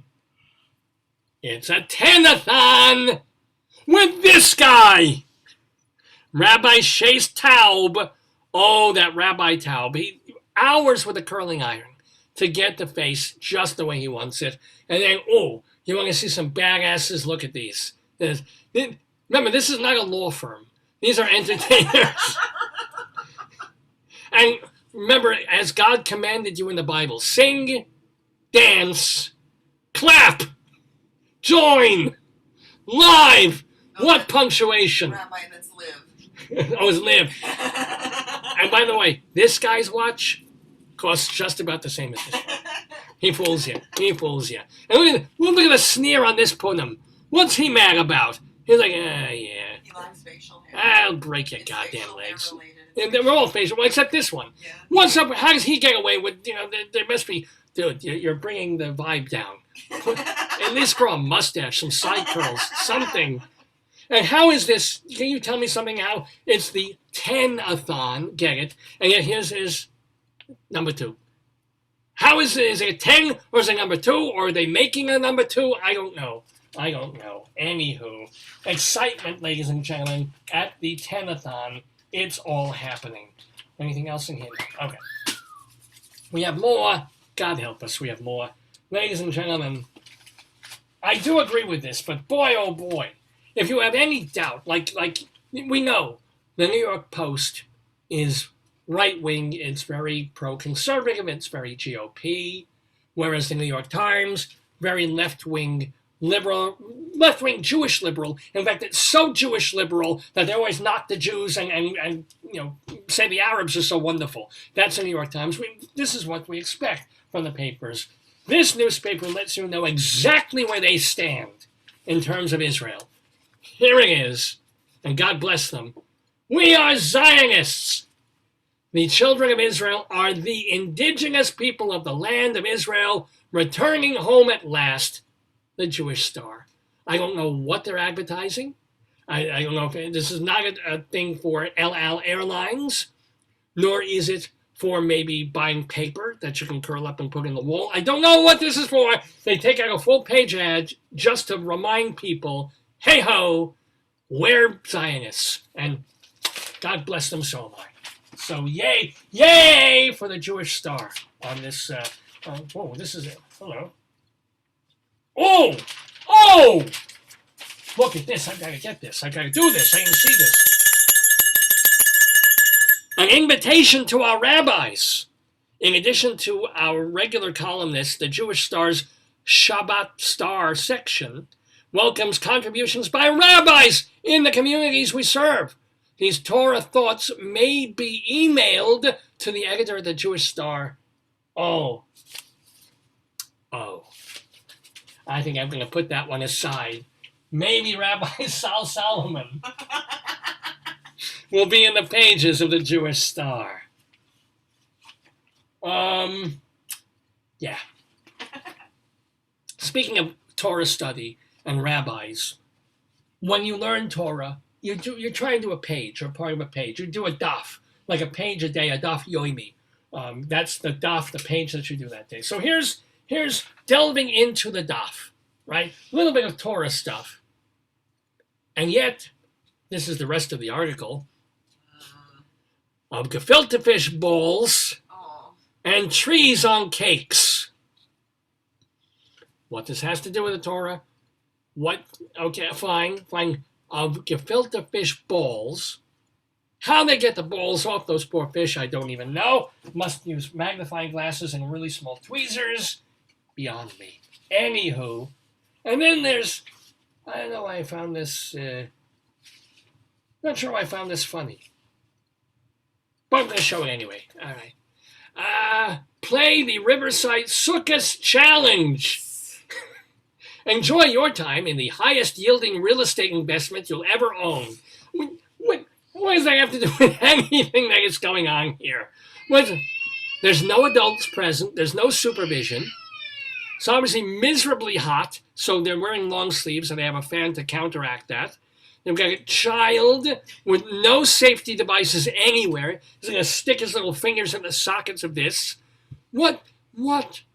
And the best real estate investment you will ever... A sukkah, perhaps not, except for the fact that you probably don't pay property taxes on it. So, who knows? And notice this fella watching everything in the corner. Oh, joy. What a fun life Jews lead. We move on. I had to look 2 or 3 times to make sure when I saw this particular slogan. Yes, ladies and gentlemen, it's a piece of shas in your pocket. That word is shas, it's not a typo.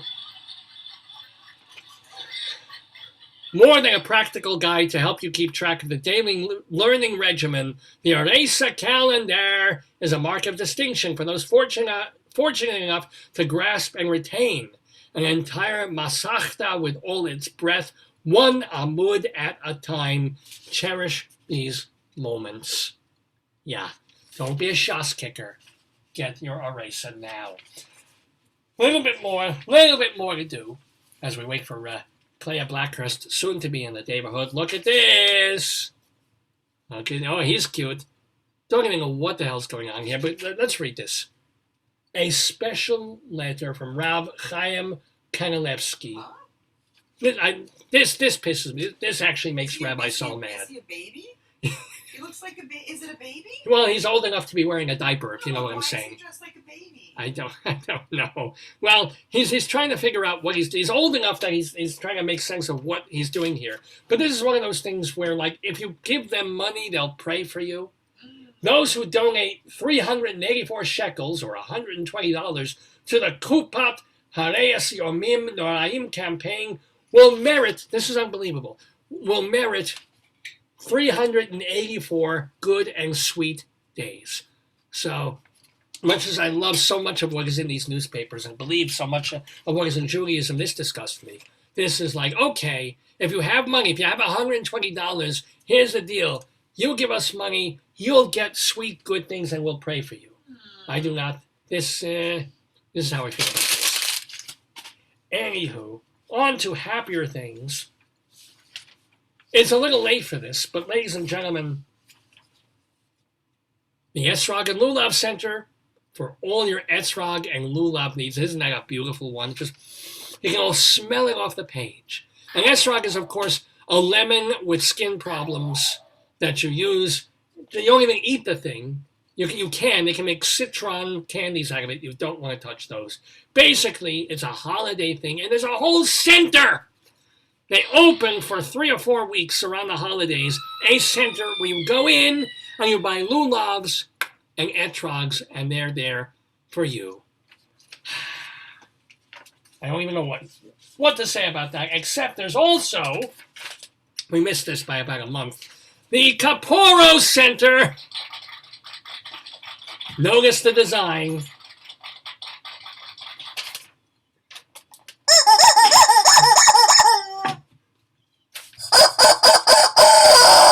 Where they take a chicken. Now, in modern times, we usually substitute money for this sacrifice, but no, they still do. Well, this one came first. They take a chicken, they swing it around the head, they sacrifice it. Kaporas, $20, and you get the whole chicken and everything from Siach Yitzchak, Congregation Eish Kodesh in Woodmere back in September. I'm sorry I didn't share this earlier, but hey, I think by not doing so, I saved the lives of some chickens. Well, ladies and gentlemen, I am not a chicken because I'm going to be bravely chatting with a very talented lady, a woman who's been off Broadway. And well, I'll give you all her credentials in a moment or two.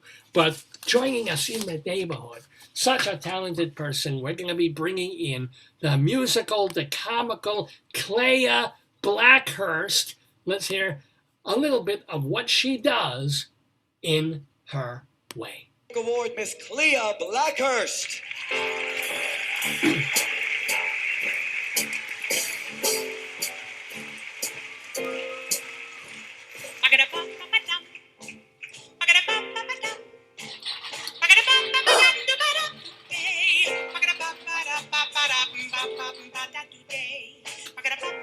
By the way, this reminds me, I've spent this year with Ethel Merman and her Broadway songs. I find that, like Scott, people remember Ethel Merman for a number of things, never for her scat singing.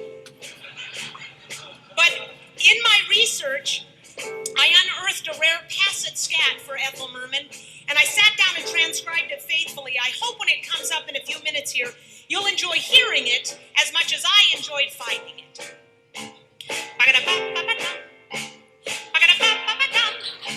Well, that's Gabriel, Gabriel praying, Gabriel, Gabriel praying. Will you be ready to go when I blow my horn? Come on and blow, Gabriel, blow. Come on and blow, Gabriel, blow. I've been a sinner, I've been a scamp, but now I'm willing to trim a lamp. So blow, Gabriel, blow.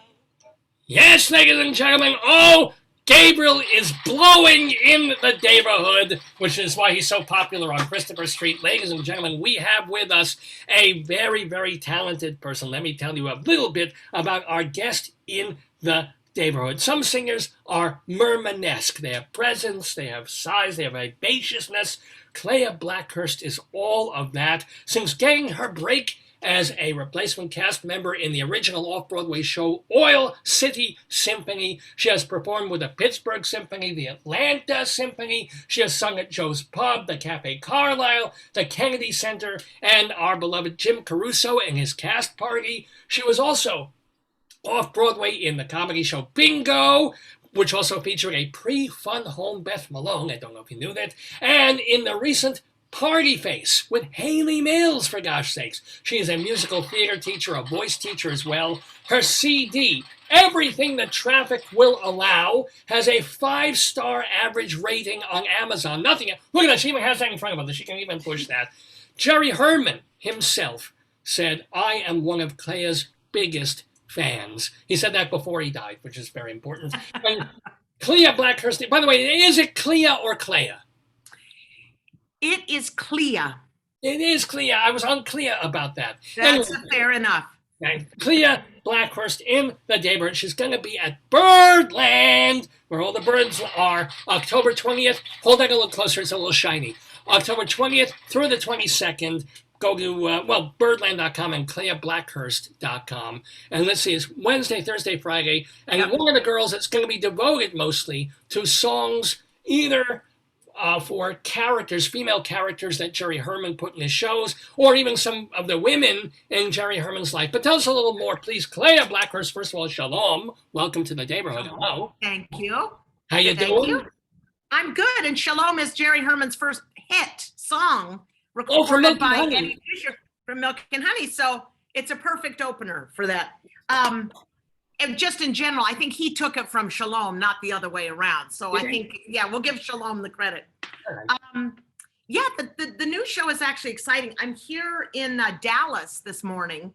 I'm doing this show, the Ethel Merman show, tonight in the Venetian room downstairs. So I have this like a very comfortable little setting here because I'm I'm out of town, you know.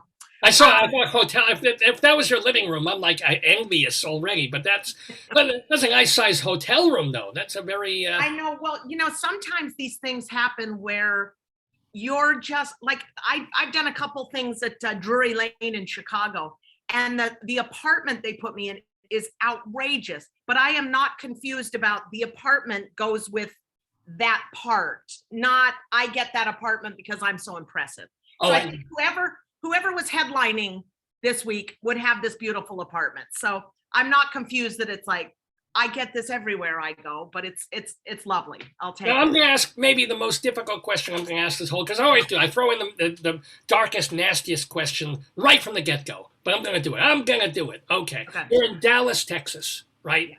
Texas is the place that, at least as of the last 12 hours again, is banning abortion in any real shape or was there ever a thought of maybe I'm not going to play Texas? Let me show you something because it's a very, very good question. And look how big that room is. Oh my God, that's bigger than our temple. The reason I would never in this instance consider it is my good friend Artie Eliason. He is the artistic director of the Dallas Children's Theater. And once a year, he does a big fundraiser for his theater, which like any nonprofit, wherever it sits is in trouble, But Artie has been great to the cabaret. I mean, once a year for 30 years, he's brought one headliner down for this gala. And he's a dear friend, and what he does is fantastic. So I just want to show you the invitation that went out, Klea Blackhurst, and it's this like amazing, gorgeous thing, and this is so much poured into this one event. This is the program for tonight, whatever, that I would never do that to Artie. If it were any other situation, I would consider it. Because an arts organization struggling to get by is not who I have an issue with in Texas, and we would gain nothing by hurting that organization. We probably shut it down. So it's not part of like, I'm looking at the building with that famous, Pegasus mobile horse on the top of the building and stuff. Yeah, and I happen to know that, I happen to feel that the politics for who I'm here for align all right. At least with Artie and the theater itself. Once you get into the board, I'm sure I'd be wildly disappointed in the realities. But yes, I would consider it. No, I wouldn't have done it. I would say you could compromise by doing the show and having an intermission and performing an abortion on stage. And then, so you would help the theater. Yeah. I did walk through the lobby this morning and first of all, it's the Texas OU game in the Cotton Bowl, but I don't have any sports savvy, but now I know all about that because this hotel is insane with fans. The game starts at 11 o'clock, they told me.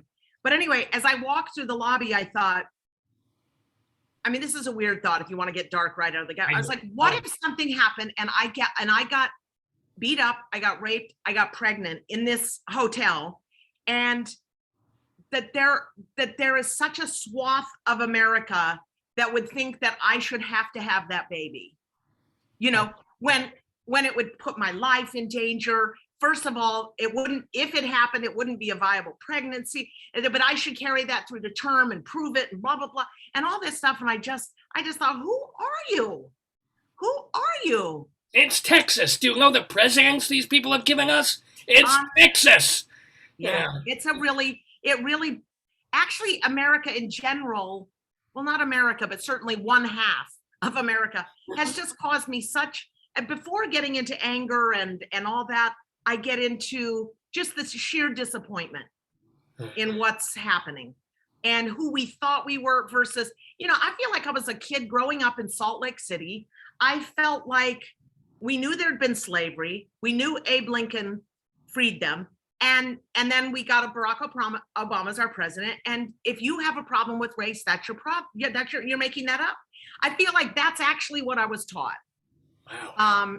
See, I'm pro-slavery except for Jews. So I think it's all right for the black people, for the Schwarzes, it's just them. Well, But when the Egyptians did it to us, I didn't like it. That was not nice. Right. Did you see Passover, by the way? I did not see the play. I've seen many Passovers, but not the Broadway show. No, I just saw that night before last.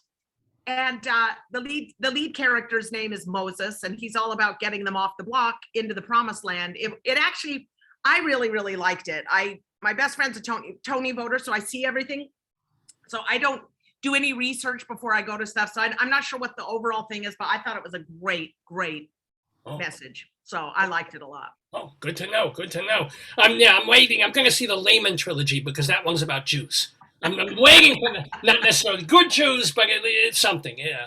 Anywho, by the way, speaking of not being perhaps welcome among the people that you're among, you've also been rather open. You're married for 26 years to a lovely lady, and okay, let me fix it. Yes, you read something. I actually am not. I never married that person, and we're not together. Oh, I'm sorry. However, wait, it's okay, because I am engaged.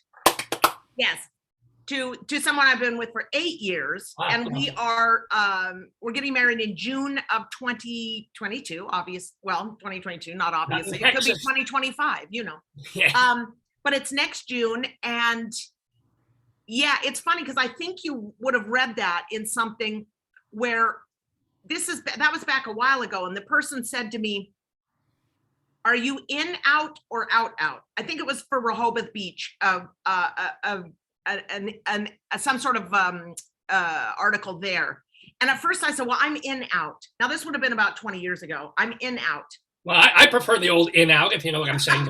It's a very different thing, yes. Well, I decided towards the end of the conversation, I said, you know what? I'm going to be out, because once your mother knows, what are you saving it for? You know what I mean? It's like, that's the only person you'd be protecting it from in my mind. And she'd known for years. So let's just, I have a relationship, and, so yes and no. Yes. Yeah. But was it, when you first realized that you were, I don't know even what term do you use? Lesbian, do you use queer, do you use gay, do you use? I go with gay and lesbian, so you can use those interchangeably. Fine. Was it a thing that you knew from early teenhood, or did you date guys and then in your 20s you're like, aha, or what? Well,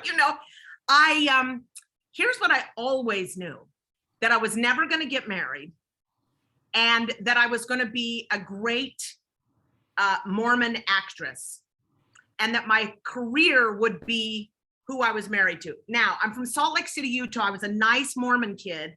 And so all of that kind of worked because I wasn't supposed to be doing, naughty things with boys anyway. So it all worked in my favor. I had one high school boyfriend who it was very, harmless, and he, and he broke up with me, and it was the end of the world, but it was like, fine. I would say there was like some kissing that went on, but that's it. Right. So and then I just kept falling in love with, so to speak, I didn't associate it with any sexual stuff, but I kept falling in love with my English teachers and my history teacher. It's like I would get these crushes on women. But it didn't involve anything that had like sex related. It had to do with like, I'm going to leave school and walk along Highland Drive, hoping that when Miss Hunter leaves, she'll see me walking and offer to give me a ride home, or I want to like make sure I'm in that hallway between classes because maybe I'll run into Miss Hughes, So it wasn't until I actually fell in love really, really hard with a woman when I was 22 that I thought, this is the first strong feeling I've ever had. I was a good Mormon kid up till that because nothing had ever called the teachings I was brought up under into question until I was in love with somebody. And then I was like, hook, line, and sinker, Now, you were still in Utah? You were still at that point? Yeah, I was in Utah. That would be in July, but I was already had a moving date to go to New York in October, in just a couple months. I was saving money and gonna go. And so I went ahead and went, and she eventually followed me, like, 6 months later or something, and came to New York, and that was Was she also a Mormonette, or was she? No, in fact, she was, well, first of all, she was a woman. Okay, that was out of my right. She was Black. Oh. She was a Yale graduate. She was like this amazing acting. She had been a teacher at the University of Utah.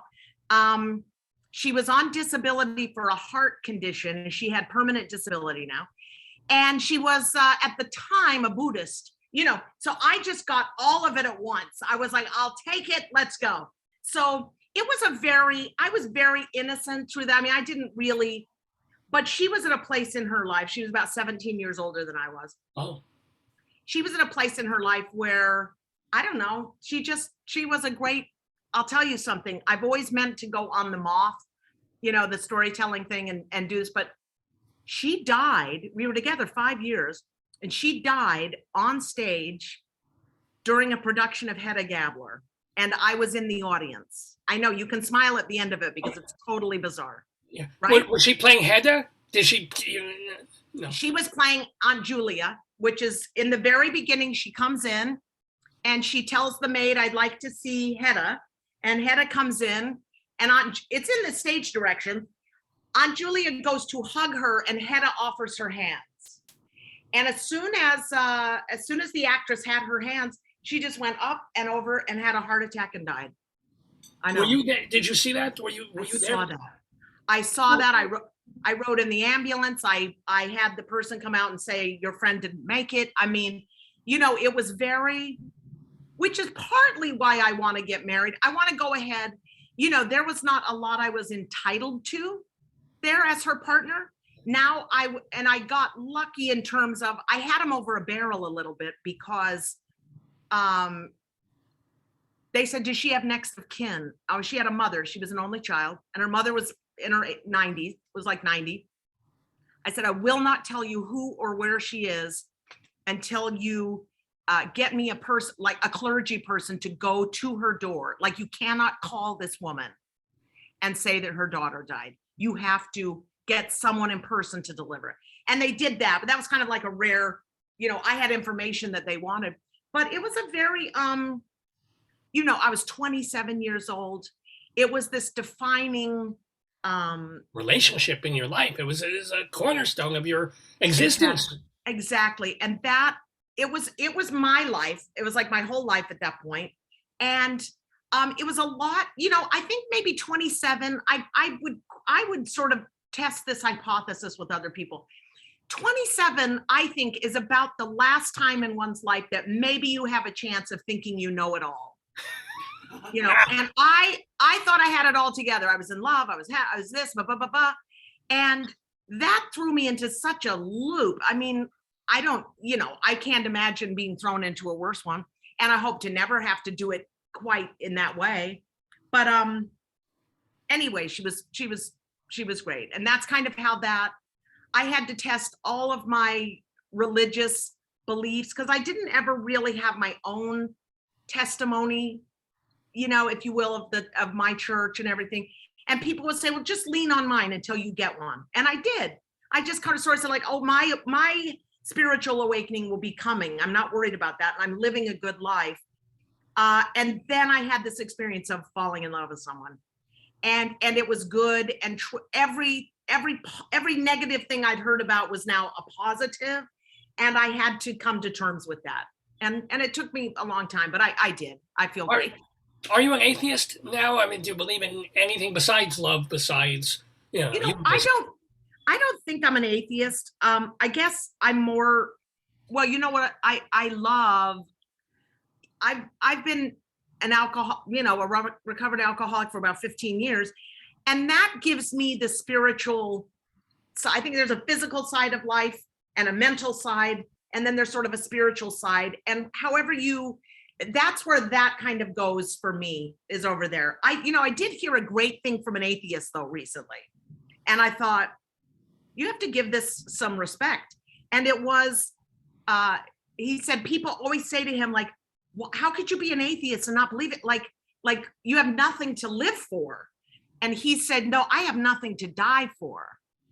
And I thought that was like a really good distinction in terms of no matter what you think about it, he's living, he's not gonna fight for something that he's not. Okay. It's like the opposite of this kind of religious, like you call him Yahweh or I'm gonna kill you. You know, it's like, okay, I'm gonna call him God. I'm gonna call him God. Well, you better not. You know, it's just so insane. See, I believe. Yeah, no, I believe more in like you go Yahweh, I go mine. That's more of the way I go with that. But you know, they're talking to Klea Blackhurst. And since you brought, and it's amazing just how open you are about all these aspects of your life that other people would be like, I don't want to talk about this or ask about the album. What the hell? But I'm curious. You met someone else after you were in love for a bunch of more years. You were working as an actress and as a singer, and yet you turned to the bottle. Why? What was the struggle? No, I don't think it was quite like that. I think I was a kid who up until 22 had never smoked, never had alcohol. Basically all the peer pressure in my high school was to be good. I mean, I was a good kid, you know, and I was in love with Broadway musicals and I listened to them on albums and I studied them. And I was going to the University of Utah studying musical theater. I was in a lot of shows there. So I was busy, you know, and there was no alcohol in my home. I mean, it was just like, it wasn't a thing. So it was much less nefarious than drowning my sorrows. It was more like once I moved to New York and I didn't know how to drink. I remember so I became a heavy drinker too soon because I didn't know how to drink. I remember making greyhounds with my friend on the weekend. Now that's grapefruit juice and vodka. Okay. And if you salt the rim, it's a salty dog. It's a greyhound if you don't. Anyway, we decided to make greyhounds and we went to the liquor store and he wanted the bottle that was like this, you know, thin and like, and I was like, oh no, get a big one, right? Because I'm thinking of it in terms of how you drink Pepsi, you know? So we would mix the drinks. He would make a drink, like I would make my own and I would just like, you know, 50-50, whatever. So by the time I felt drunk, I was like, you know, 6 drinks in because I'm putting the proportion so wrong. Yeah. So I think I very early on became skewed. And when you're young, your body recovers fast. And then it just sort of had me like I didn't quite get it. The problem is you should have just drunk Manischewitz. Because you have one and you say, oh yeah, you're done for a week. That's a very fair. I wish my religion, our sacrament was bread, like Wonder Bread, and water in place of the wine. So, I mean, I was really out of my league with like big city like booze, you know. So what made you realize, since you were able to handle it, even though you were getting a little bit older, what suddenly say, you know, I gotta not just taper off, but I gotta like, I'm an alcoholic, I gotta stop. Way down. And some of the big things, I woke up one day, I didn't know how I got home, and I had a piece of like gravel embedded in my cheek. I thought, you know what? I don't know how I got home. That's bad. Yeah. Second one, I somehow drove from Alameda, California to my hotel. You drove? Well, yeah, okay. Yes. No, I drove somebody else's car. I was at a club in Alameda, 3 sheets to the wind. Somehow, I remember some of it, but not all of it. I drove this person's car and got back to my hotel in Union Square in San Francisco. Now, theoretically, on a map, I know where Alameda is, but I don't know how to get to Alameda in a car. I said, you know what? If I would have killed somebody that night, I would rather kill myself than have killed someone in a car. And I thought, now there's a lot of people when I talk to other alcoholics, there's a lot of people who go through years of that. You know, 1 DUI, 2, 3. Some they wrap themselves around a car and a tree in their car. Yeah. I only needed one of those. Honestly, I only needed one that involved a car and blackouts. So I would black out and then, wow, that's crazy. I wonder what and then the other big telltale sign is I became really grandiose, right? So I wanted people to think I was very successful. So the way that manifested is I would pay for the check. Okay. So I'd say, these drinks are on me. This night is on. No. I insist. Well, but are you free for dinner tomorrow? I'm just kind of sober. Sorry, you're out of luck. I would very much. I got myself into over $40,000 worth of debt just on 4 different credit cards that I never paid. And I will tell you, that was 2005 that I got, that I came in from the cold and like, I got to get out of this. I just this year paid off the last of those credit cards. So what is that? 17, 18 years, a very steady, focused. I mean, it was a mess. And that for me was, somebody said to me once in a meeting, if you have a credit card that's at 37% interest, that's a bottom. That's as good as that's an alcoholic So to just have turned that around and say that's, my relationships were not good. Just things were very, however, I looked like $1 million. I only drank and took diet pills. It was over the counter, ephedra. It was speed.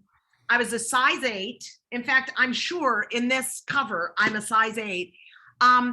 Not sustainable. That's why I just work to be healthy, be able to. Wasn't ephedra banned by the FDA? Wasn't that one? Yeah.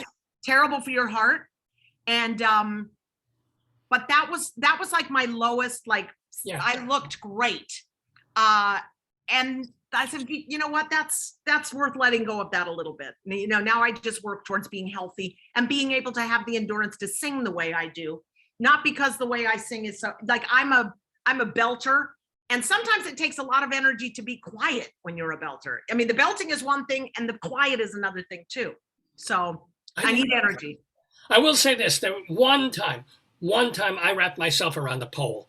Her name was Ludmilla, and I miss her to this day. But ladies and gentlemen, if you want to hear Klea Blackhurst belt, you can see her at Birdland. She's doing 3 concerts, Wednesday through Friday, October 20th, 21st, 22nd. One of the girls, lower it down, it says, get it to the, there's the foot of her chair. We need to pull down a little bit. There you go. The words and music. I'm just giving the info now.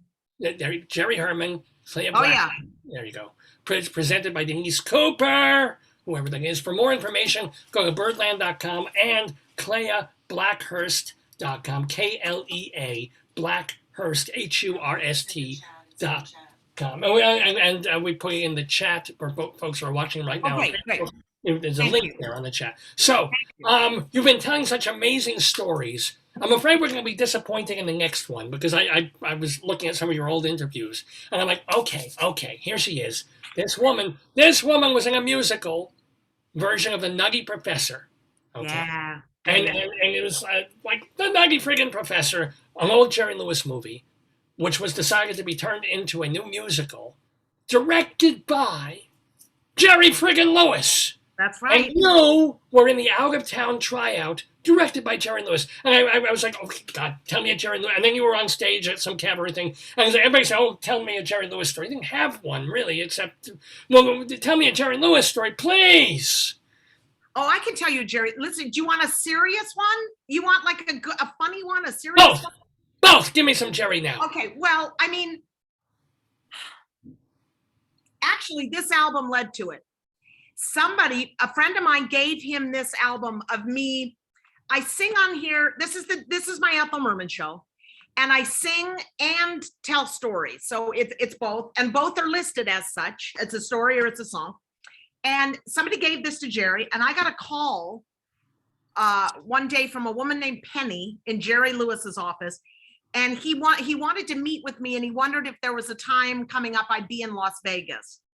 And I was like, Jerry Lewis, or Jerry Lewis, like, what? And she said, yeah, Jerry Lewis wants you. I had no, I was in Los Angeles at the time. I rented a car. I drove to Las Vegas. I'm like, I am curious.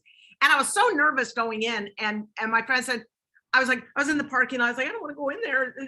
Said, like, look, he called you. Like, he's not going to be mean to you. Like, you're at his office and he called to see you. So I went in anyway, after getting me set with a can of Diet Coke, he said, the first thing he said is, he has this thing with his pinky wearing that. Do you know who Kathleen Freeman is? And I said, I do. Now, do you know who Kathleen Freeman is? I'm sorry, I don't. You do.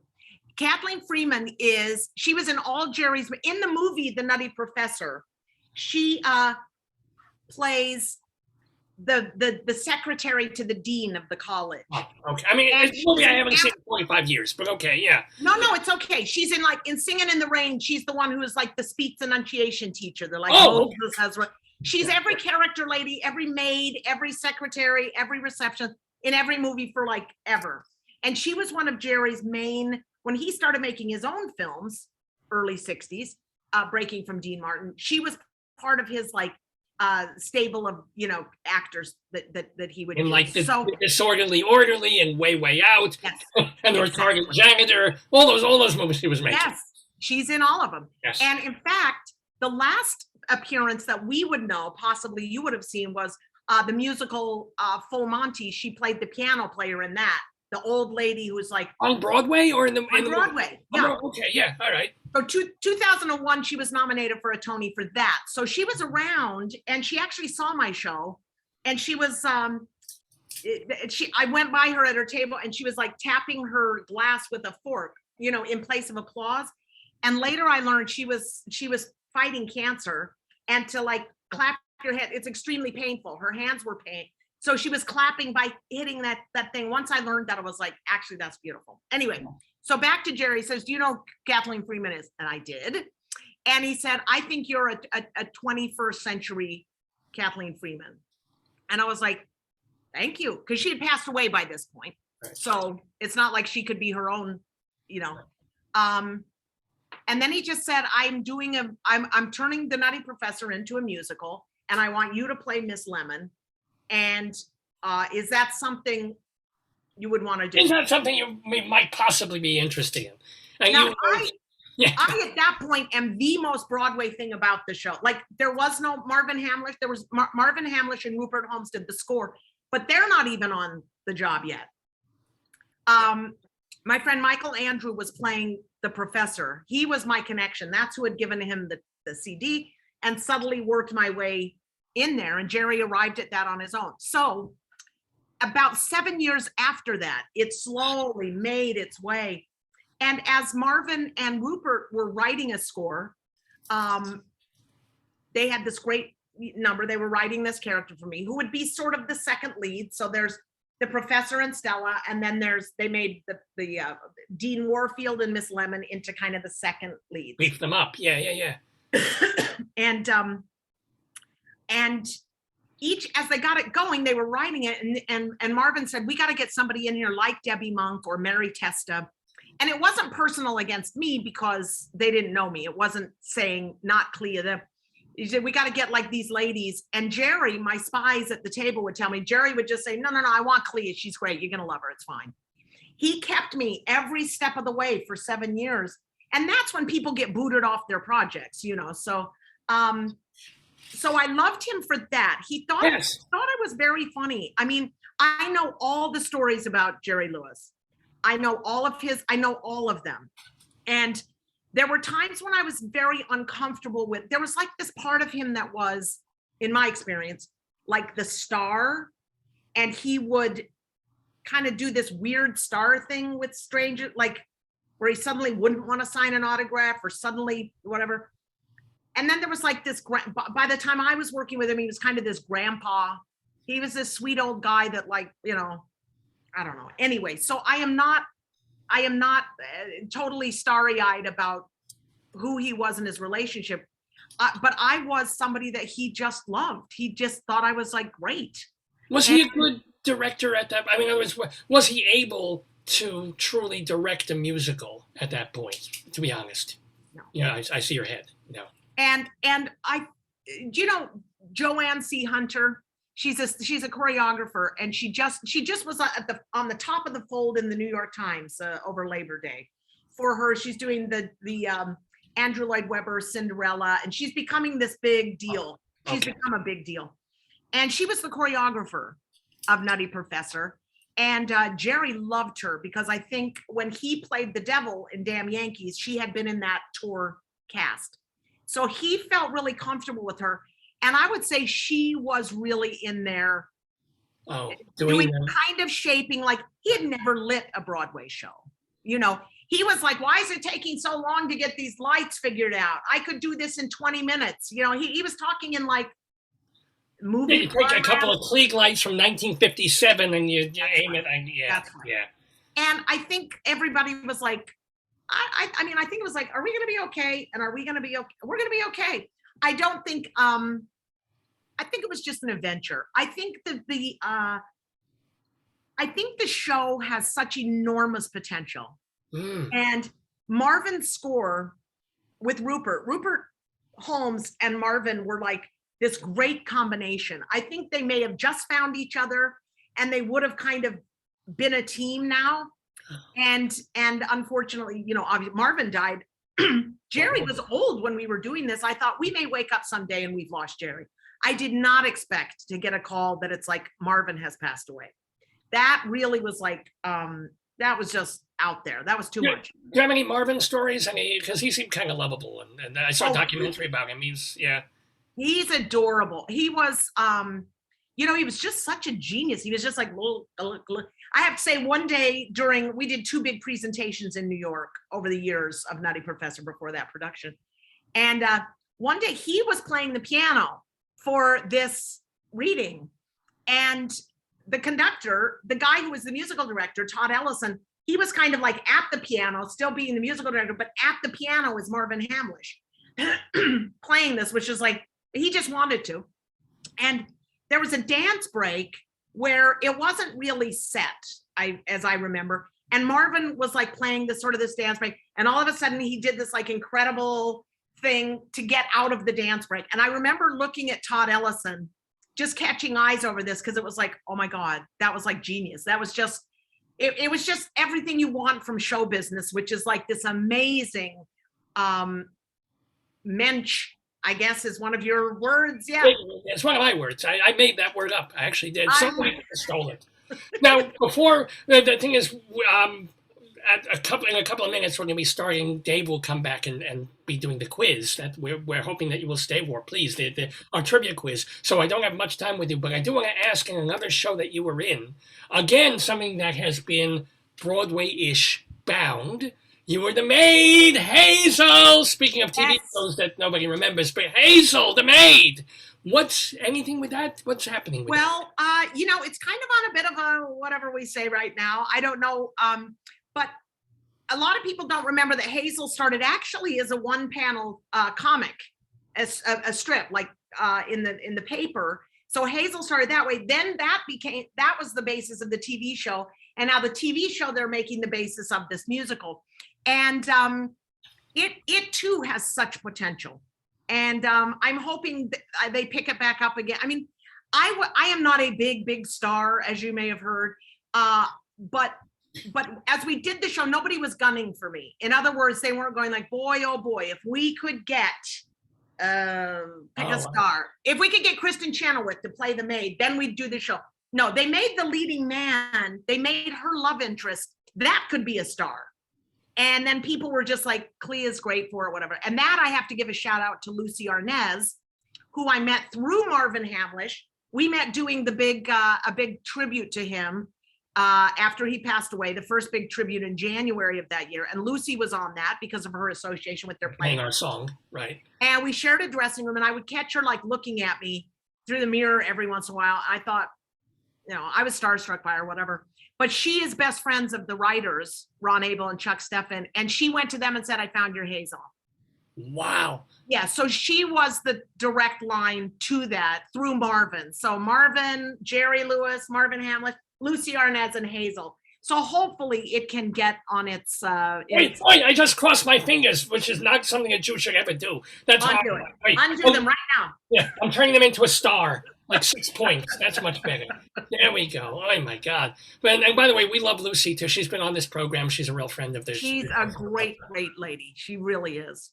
So let me ask you, since so far our other guests haven't come yet, so I've got to ask you some other questions, including, speaking of musicals that we may or may never see on Broadway, there's a musical about Helen of Troy with songs by AC/DC.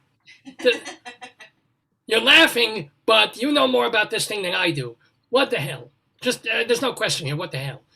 You know, that was one of the great theaters. You know, look, I had a producer call me once and he's like, we're doing this musical. It's like going to be incredible. And we have somebody in mind that we want to play Cassandra, the voice of doom, you know, and we want to get her in he was laying this thing out and I'm like, go ahead, say my name any minute. And he's just laying it out like we know who we want. She's perfect, just absolutely perfect. And he gets to the end of the sentence and he says, and it is Cyndi Lauper. But we don't know if she's going to be available. So we need somebody in there to like develop it, do all the work. But if she says yes, step away. I thought, screw you. Then I thought the old showbiz adage came in, which is, you know what? You never know. Get in the room. Just get in the room. So she, of course, never said yes. And Brian Johnson, I think that's the lead singer of AC/DC, the little guy that's like with the really high voice. They couldn't even rehearse this in like a normal place. They had to rehearse it in like a studio way out on the west side, like where they could have big drums and all this stuff. And it was Eden Espinosa, Will Swenson was in it, the kid who was starring in Rent at the time, all this stuff. And me just like, face of a woman. And Alice Ripley was one of the fates. I don't know. And she's having an interesting fate at the moment, but we won't go there. But no, just kidding. Yeah, bless her heart. Yeah, so I got this great experience. It was a little bit lost on me, which makes it even better. Like Brian Johnson was willing to do like, he wanted to do this one song that these two characters come in and sing some kind of novelty thing. And he was going to play one of them. He was so nervous at our presentations. Bruce Valanche was also like Zeus.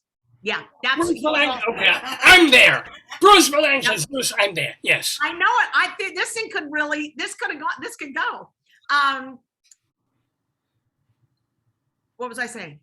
Bruce Valanche. Oh, Brian Johnson's going to sing this song, and he was so nervous. I said, "Why are you nervous? You go out in front of stadiums of thousands and thousands of people." He's like, "Oh, I know, but I'm just fooling around. Now I'm trying to be serious." You know, I was like, okay. We had the presentations at some club on Canal Street that was like you could not do this show at Ripley Greer, if you know what I mean. You cannot get a group of people with fluorescent lighting and wooden floors to see this show. It had to be in like a right. Anyway, it was good. I think people would go. So I'm there with Bruce Valanche. Now, speaking of having to go, alas and alack, I have to go. But you're staying. You're sticking around. Please, you're staying.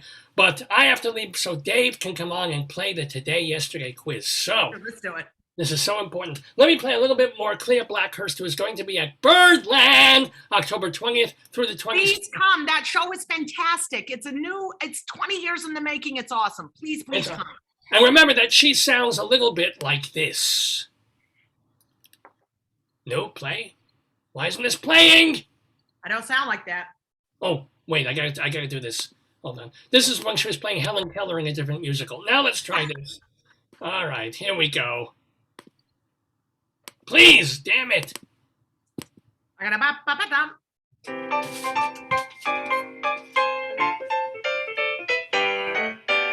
can have your steady cooing. I'm as free as birds above.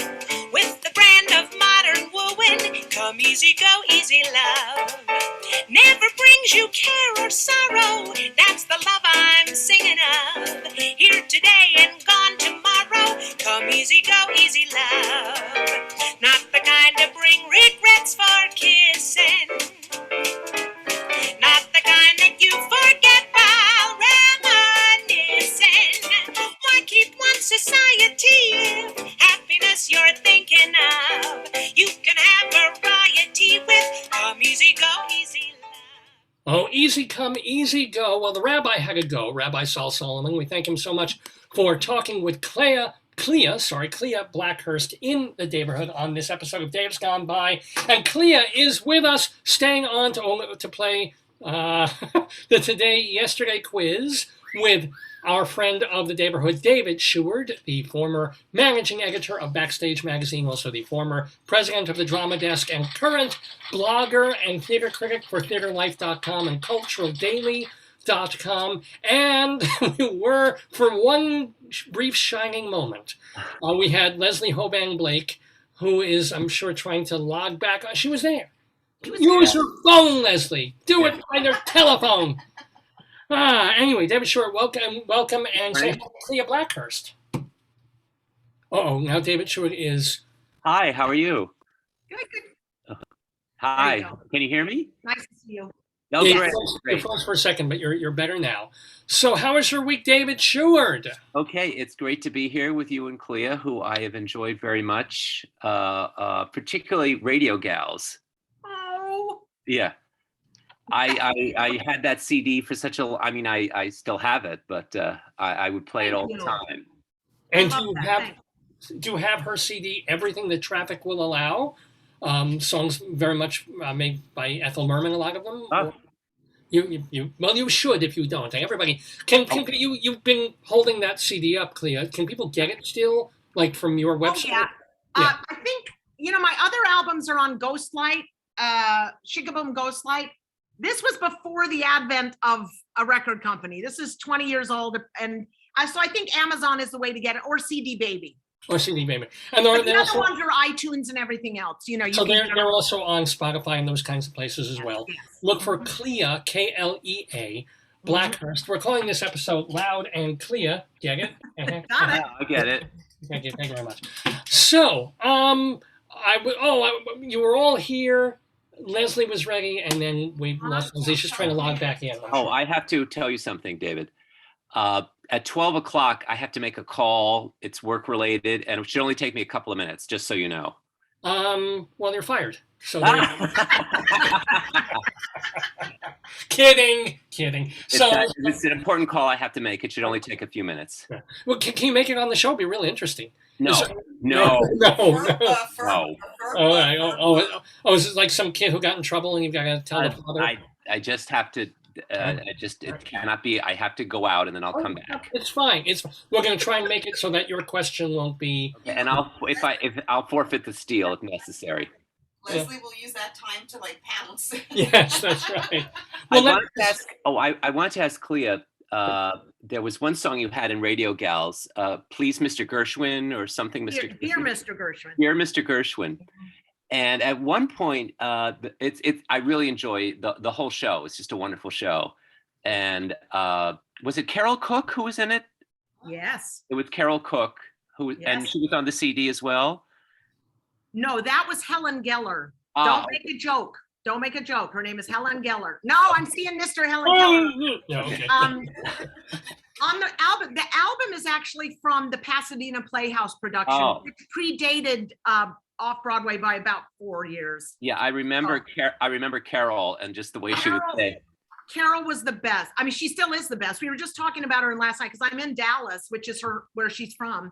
So she came up last night, and she and her husband Tom are still kicking, and they're in Los Angeles, and so that it was Carol. Yeah, but there's one line that was kind of weird. Something I saw. Was it a flying saucer that made you look, or something like that? And I realized if this was 1938 or whatever, flying saucers. Started appearing until the 50s. It came in. It came in, and I believe he changed it on the album. You're right, and I think Mike Craver, who wrote it, that was pointed out to him because it's 1927. Oh, okay, right. So even worse. Another World So Free. I can't remember what he changed it to, but you're absolutely right. And the note was made and the note was taken, but not before the album. So yes, this has been bothering me for 30 years. I'll go back and figure out what it is, and I'll get the change to you, and you can we can jigger it in your brain. In my mind. I love that this show exists just to do this sort of thing, to get people together. It's like I've always wondered. Yeah. I just wondered, because that and the Russian mittens, the kittens with their mittens. The kittens with their mittens, yeah. and smoking cigars to act like you're Russian and everything. And meow meow meow meow Yeah. meow meow. meow.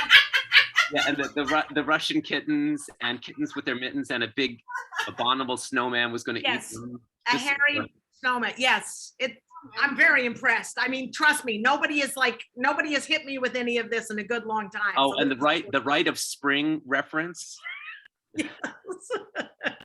Oh, Look who's here. Leslie. Leslie Hoban. David also. You made it. David, Did you notice I was here 10 minutes ago? Yes, we know. You were there for like And- 10 and- seconds. And then something happened. God only knows what. Hello, good morning.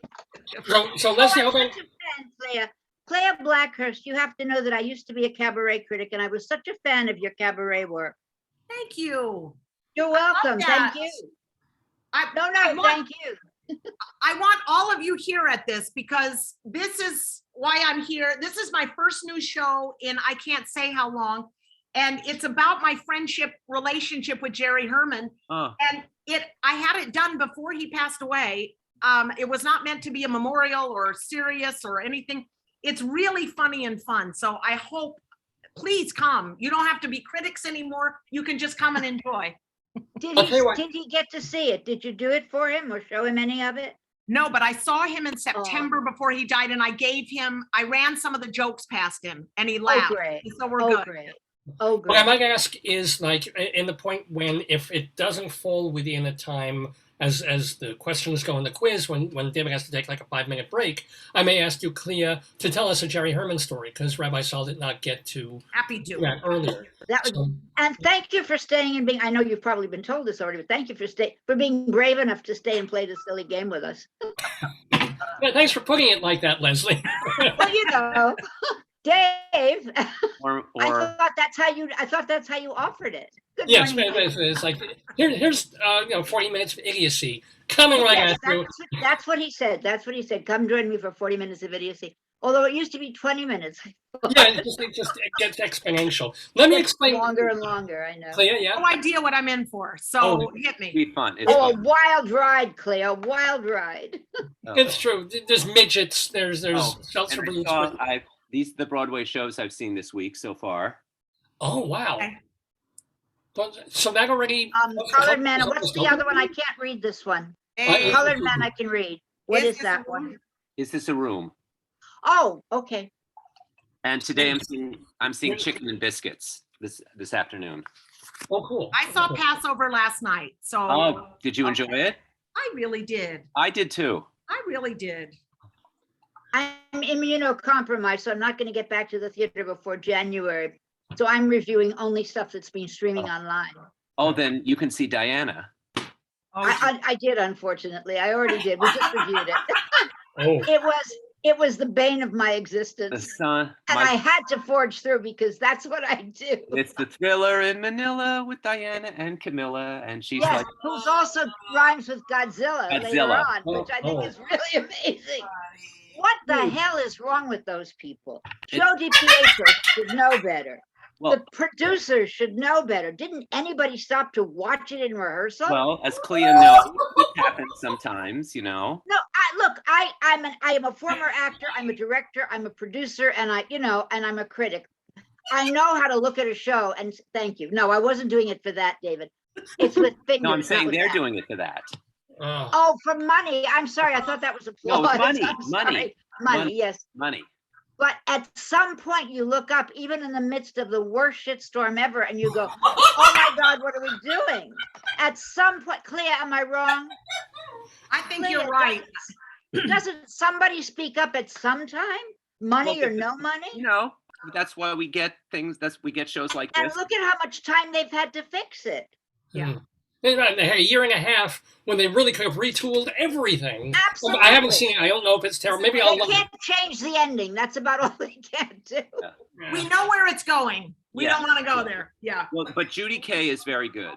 likes Yeah. it. Judy Well, Kay maybe- is lovely as Barbara Cartland. She I does. didn't realize it was Judy Kay. I was looking to see who was playing Barbara Cartland, and then it was like, oh my God, I love that. So, Well, the cast. and James Hewitt. I'm sorry, James Hewitt, bare-chested, coming up on that mechanical bull man. Yes, yes. This And gives you an poor idea of what James the Hewitt, show I is looked up like. his. I looked up his real life story, and he's the saddest character in it. Because Yeah. Oh, James Hewitt. Yeah. poor James Hewitt is a gardener living with his mother. Now? Yes, now. Yeah. Okay. So, yeah. all right. So there's a quiz here somewhere. Hello, David. Go ahead. Yeah, because yes. It's called. You brought up Diana, David. You brought up Diana. All right. There's the today, yesterday quiz, and here it is. And you guys know the rules, but Klea, you don't. So it's a pretty simple trivia game thing. There's questions that we give to each of you, one by one. Each question is worth 2 points if you get it right. If you get it wrong, one of the other contestants gets to try and steal. A lot of them are multiple choice. Most guests do goose eggs. Yeah, a lot of first timers, and it's all in fun. And some of these questions are ridiculous, and some of them are actual real trivia. A lot of people get nothing, 0 points, and it's nothing to be ashamed of. Although we will shame you. And you have to watch Diana. and yes, we'll make you watch Diana twice. Yeah. And here's the deal. What was the other?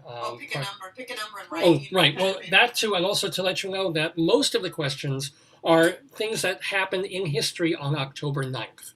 So today's October 9th, 2021. We go back to some year. This happened on that year.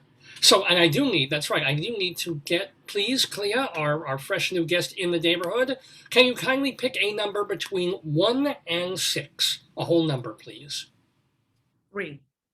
3. Okay, Leslie Hoban Blake. Ladies second. I will pick 6, thank you. Leslie is a 6. David Sheward. All right. 4. David, 4. Okay, here we go. David always likes to cuddle with his numbers. You always like to pick a number next to somebody. Well, I'm not going to explain my strategy. That'll give it away. No. But I look at it as cuddling. I think it's very sweet. Well, we're going to roll what, Klea, I'm doing right now. You can't see this, but I'm rolling a digital die. So I'm going to rolladie.net, and I'm rolling the die, and the die comes up number 3, which, oh my God, Klea, good beginner's luck here. This means you get to choose whether you want to go first, second, or third in the game. What's my strategy, David? No fair prompting. No. I'll go first. Wow. And you are allowed, she's a first timer, Leslie. We're allowed to prompt. She can get a couple of, Leslie's not. Oh, all right. Make me out the bad guy. Yes. Klea, ask me for an answer and I'll shoot it to you somehow where nobody can see it. I'll help out in any way I can. Well, guess what, Leslie? I just rolled a 6. So I get to go second. Well, or third. Wait. No. I want to go second. Thank you. Okay, then I'll be third. So it's going to be Klea, choice, Leslie, and David. There we go. Are we all ready to play the today, yesterday quiz on this October 9th, 2021? Yes. Here we go. The first question goes to you, Klea. Okay. The year was 1446. A little before your time, but here we go. 1446, published today in this country, is a document explaining the use and pronunciation of the Hangul alphabet. Name that country. Say it again. Germany. Oh. Is that your... Oh, I lost my tapper. Is that your final answer? What year? 1446. Not 1447. 1446. Yeah, I'm going to go with Germany. 9, Liebchen, 9. That is not the correct answer, I'm afraid. I'm going to roll the die so someone else has the chance to steal this question. I come up with a 5, which is between David and Leslie, so I can't use that one. We're going to roll again. It comes up number 3, which is closest to Klea, but second closest to David. David, wait a minute. Just out of curiosity, isn't 5 closer to 6 than it is to 3? To 4. I picked 4. Oh, I'm very sorry. I'm sorry. I try, David. Dr. Sue calls me and gives me advice on how to do this, and I screw it up every time. Okay, what's the language again? I'll read this again. Published today in 1446 in this country is a document explaining the use and pronunciation of the Hangul alphabet. Name that country. How do you say Hangul? Oh, Hangul. It's published in the country. Okay, the Hangul language or alphabet? Alphabet. All right, now I don't think it's China because I don't know if they had like printing. When was printing invented? When did the Gutenberg Bible come out? But I don't think it's China. Hungary. Is that your final answer? No, David, he's just hungry. You just took away my joke there. Yes. Yes. I'm still hungry for a correct answer. Leslie, Okay. it is yours to steal. Okay, I need you to spell hangul, please. Fair enough. Hangul.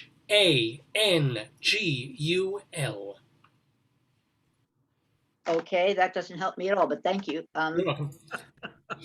Oh, well, maybe. Okay. Oh, now you know? Okay. No, well, I don't know, but the spelling, Well, why did you think it was? All right, I'll ask. Never mind. He I said he thought it wasn't China, but I did think it was China, so now I have to work this So I out. could be wrong, Well, yes, I know, but it's so rare. That's right. We don't even consider it anymore.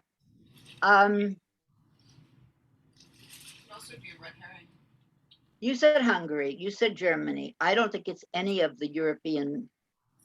I think it's more.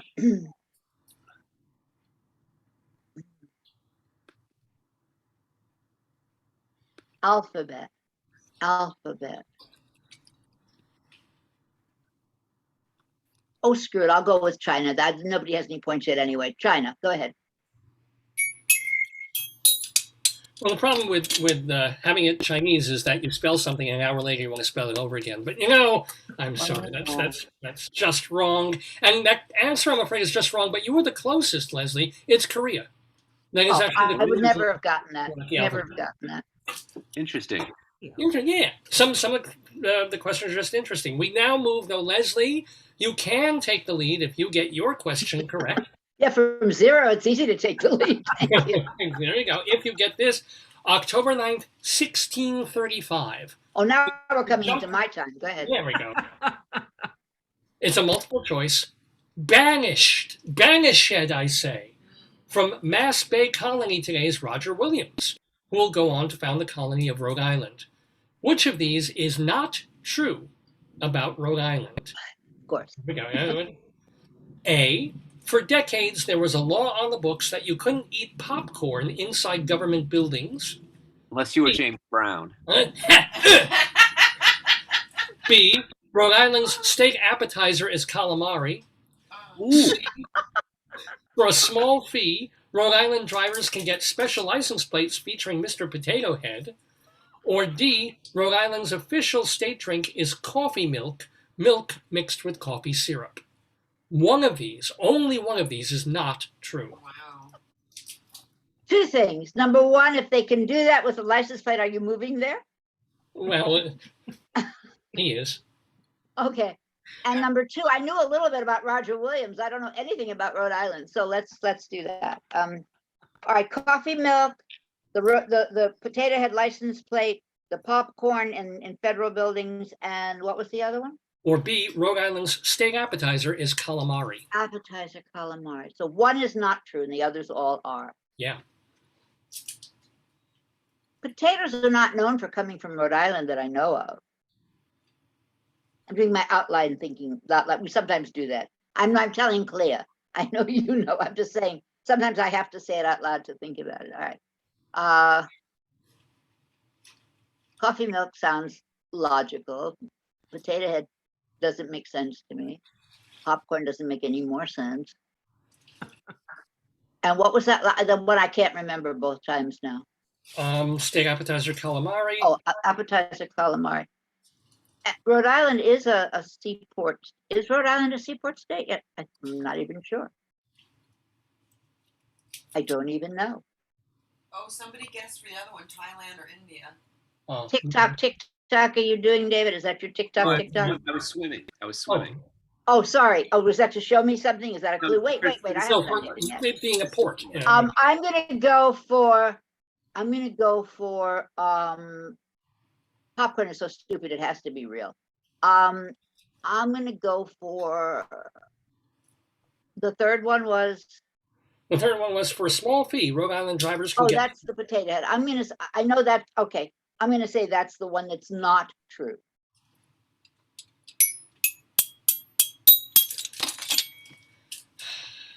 Although you're very appealing, Leslie Hoban Blake, your answer is incorrect.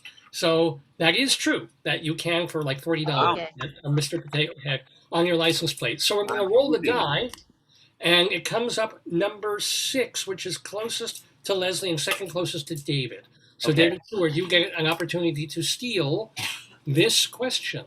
All right. With the thing with calamari is, I remember during the Democratic Convention, they were videotaping zooming in from all the states, and the delegate from Rhode Island had a big dish of calamari. So I think that's true. And they were talking about, come to Rhode Island, we got this great calamari. So I'm pretty sure that part is true. So that leaves the coffee milk or what was the first one?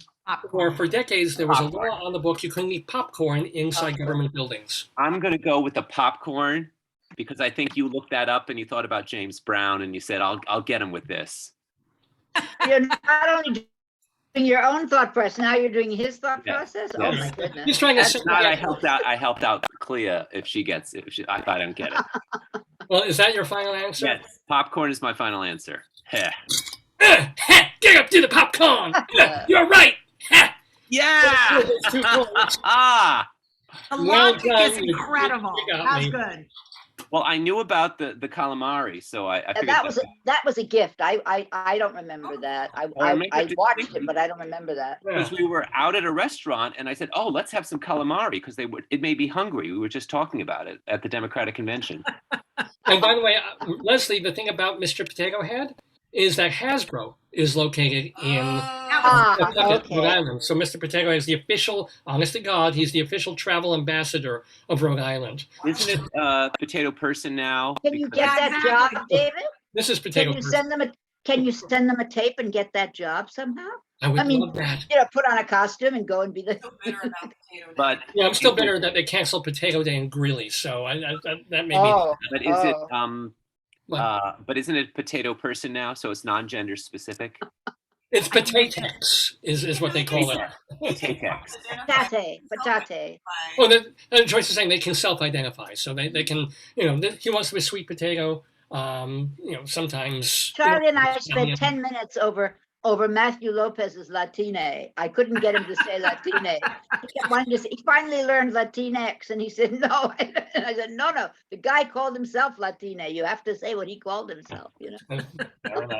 By the way, I call myself the producer and the host of this show, where we're doing yesterday, the quiz with David Sheward in front by 2 points, but we're finishing the first round with a question for David. So, David, if you get this right, you'll be ahead 4 points to nothing. Ooh. Okay, I'm ready. He's a dangerous man. You ready, Dave? I'm ready. Here we go. The year was 1804, multiple choice. Okay. Founded today in Hobart, a British colony in the Australian island of Tasmania. Oh, sorry, founded today is Hobart in Tasmania. Which of these is true about Tasmania? Okay. A, founded in 1948, the Tasmanian Symphony Orchestra has played all over the world and much of Australia, but never in Sydney or Melbourne.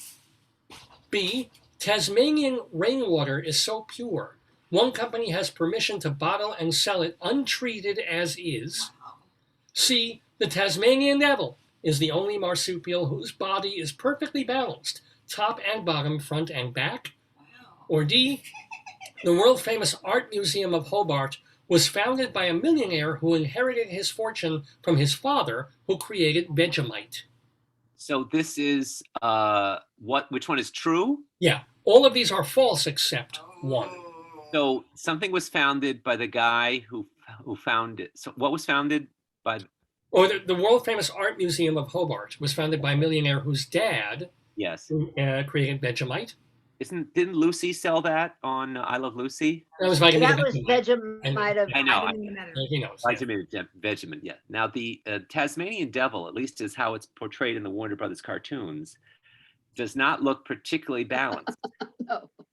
Not even mentally, no. He's kind of top heavy with these little skinny legs. He does a very good Tasmanian devil. Cartoons are not real. Yeah, that's true. So, you know what? My instinct is to go with, just for fun. So before I commit to the Tasmanian devil, which is what he said last night. Right, what Mrs. Tasmanian Devils did. Yes, right, yeah. So our choices are that the orchestra has played around the world, but never in those two big cities in Australia. Right. The other one is The rainwater is so pure. One company rainwater was is pure. to bottle and sell it as is. Rainwater is Yeah. the rainwater is pure. The rainwater is so pure. Really? That's the question. The rainwater is so pure. One company can sell it. Rainwater is pure. Mhm. The Tasmanian devil is perfectly proportioned, top and bottom. Right. Or the founding of Hobart. The art museum in the town was founded by the son of someone who founded Vita whatever. Vegemite. What the hell is Vegemite? Vegemite is an offshoot of Marmite. It's the same kind of. It's a breakfast spread. I can say that. It's a condensed. Okay. Well, that's obscure enough to be true, and silly enough. Okay, so let me see. And the first one was the orchestra thing sounds crazy enough to be true too. And the second one was rainwater. Right. I don't believe that. Rainwater anywhere is not good. You should not drink it. I'm partial to bear urine myself, but yeah. You know what? I'm watching the early part of the show to get that joke, but okay. Which explains so much, David. And we've had 3 questions so far, and I don't think any of them have been the first one yet. Have not been A, and A sounds obscure and ridiculous enough to be true. So I'll go with A, that the orchestra is famous, but has never played in those 2 big Australian cities. Is that your final answer? Yeah. Because the first question wasn't even a multiple choice, so they're. Well, whatever. Yeah, I just lost it outright. Okay, A. I don't know. I got to do something with my brain because you are figuring me out, David Sheward. A is the correct answer. The Symphony Orchestra in Hobart has played Melbourne and Sydney and all bunches of places like that. Wow, you were right. Klea, yeah. David has an innate sense of this, and he's working on an algorithm. So he can always win. Like we saw the thing on Netflix where the kids do the Rubik's Cube. They solve it. They have all sorts of. Yeah, but he's turning my brain into a Rubik's Cube. He's unlocking it. It's hurting me now. You're very cute, but you're not that complicated. That's my wife, ladies and gentlemen. And by the way, even though it was a cartoon, you were right about the Tasmanian devil. The front of it, as an actual animal, is way unbalanced and bigger than the back, so it moves in a really funny way. And the art museum was created by a guy who made tons of money gambling. Oh. Yeah, Klea. Yeah. No, I was curious about the Vitamegin. Vegemite. Now, Vegemite was created by Cyril Callister for Walker and Company Foods, so it's got nothing to do with that. No relation. Totally unrelated thing. Is it because Marmite has a beef component that they made Vegemite? Probably. So. I've eaten both, but I'm not sure about that. How is it, Leslie? It's salty. I like it on pretzels. They make a pretzel called a twiglet, and it's a wheat pretzel with no salt, but with the Vegemite instead, which the Marmite instead, which is very salty. And the combination is so incredible. I used to try to find it. They can get it at Tea and Sympathy in the village if that still exists. I have not been anywhere near there since 2020 sometime. People ask me if I would try it. I say I just Marmite. I could see that one coming. If you do, try it on a twiglet, you will be hooked. I saw that one coming a mile away. Was it a Vegemite away too, or just and a Mr. Peabody, away? Mr. Peabody did too. Did he really? That's an inside joke, Klea. You're not meant to. Nobody's meant to. Oh, Mr. Sheward. Oh, Mr. Peabody. So here's where we are. We have, at the end of the first round, can you believe it took half an hour to do the first round? We have David Sheward with 4 points. Klea, what was that? On my screen, I'm pointing at David, who's winning. Oh yeah, he's down. I was right. He's down there for me. David, he's got 6 minutes. You got to get a question in. Well, I can't really. No, it's okay. I'll be back. It should only take 5 or 7 minutes. By the time we'll still be on one question. So here, though, we begin our second round with Klea. Now, Klea, even though most of the questions are something that happened in history on this date, blah blah blah, a couple of them are more current-ish, and so we call this kind of question 3 clues in the news. And in this particular question, they're names. They're not related to each other, but each name is related to... It's like a fill in the blank. A fill in the blank. So we'll give you 3 words. So it might be blank word or word blank, right? Those 3 words are not connected to each other, but to the word we're looking for that has something to do with something in the news this week. Okay. Give the Well, example. for example. You usually give an example. Here's the example. So if I were to say sweet couch vegetable, what word might come into your head? Potato. There you go. That's how it works. That's So the practice one. yeah, that wasn't in the news. This one kind of is. Are you ready? Okay. So usually it's three nouns in the news. In this one, it's more 3 names in the news. Here we go. Willie, Rick, Grace. Oh, David is. No. No. Willie, Rick, Grace. Willie, Rick, Grace. And we're looking for a word. Is it? No. I will give a clue because you're new and this is a toughie. We're not looking for another name. Oh. Slick? Is that your final answer? Yeah, might as well. Got it. It's right. Yes! Yes! Klea is on the board with 2 points. Oh, Slick Willie. Slick Willie, Slick Rick, and Grace Slick for the oil slick that's been in the what is it? Slick Rick. Nice. Slick Rick was a rapper. What, You just followed the clues. That's good. Okay, good. What's Slick Rick? He was a rapper who went to jail. Oh, okay. UK, and then he couldn't come back in the US. Okay. But he was very farcical in his rapping. Okay. Farcical? Is that like that a was very popsicle? slickly done. Okay. Let me see if I can. Nicely done, Klea. Thank you. This is, I don't know if I want to do, because Debbie, you have like 3 minutes. Maybe would you mind, Leslie, if I don't know if I'm allowed, I don't know how this will work. If I can swap questions with you and David, so David can have his next question, and then I can do you at. Just give him the next question that would be for the next one. Don't give him my question. So save her. Because I would hate to think that I missed out. Fair enough. Fair enough. Okay, so you're going to give You me. don't mind, David. Yeah, Yeah, I go wanted right to ahead. I'll give you question. David. I'll give David David's question. David's Go ahead. question. Here we go. Exactly. 1946 was the year, premiering on Broadway at the Martin Beck Theater. Oh, fuck. I give him that question. Be careful what you wish for. Now Anyway, walk into a bad trap just like that. go ahead. Okay. Premiering in 1946 with the Martin Beck. David, do you have to do this exactly at noon, or do you have like a minute or I two? have like breaks? a minute or two. Okay, fine.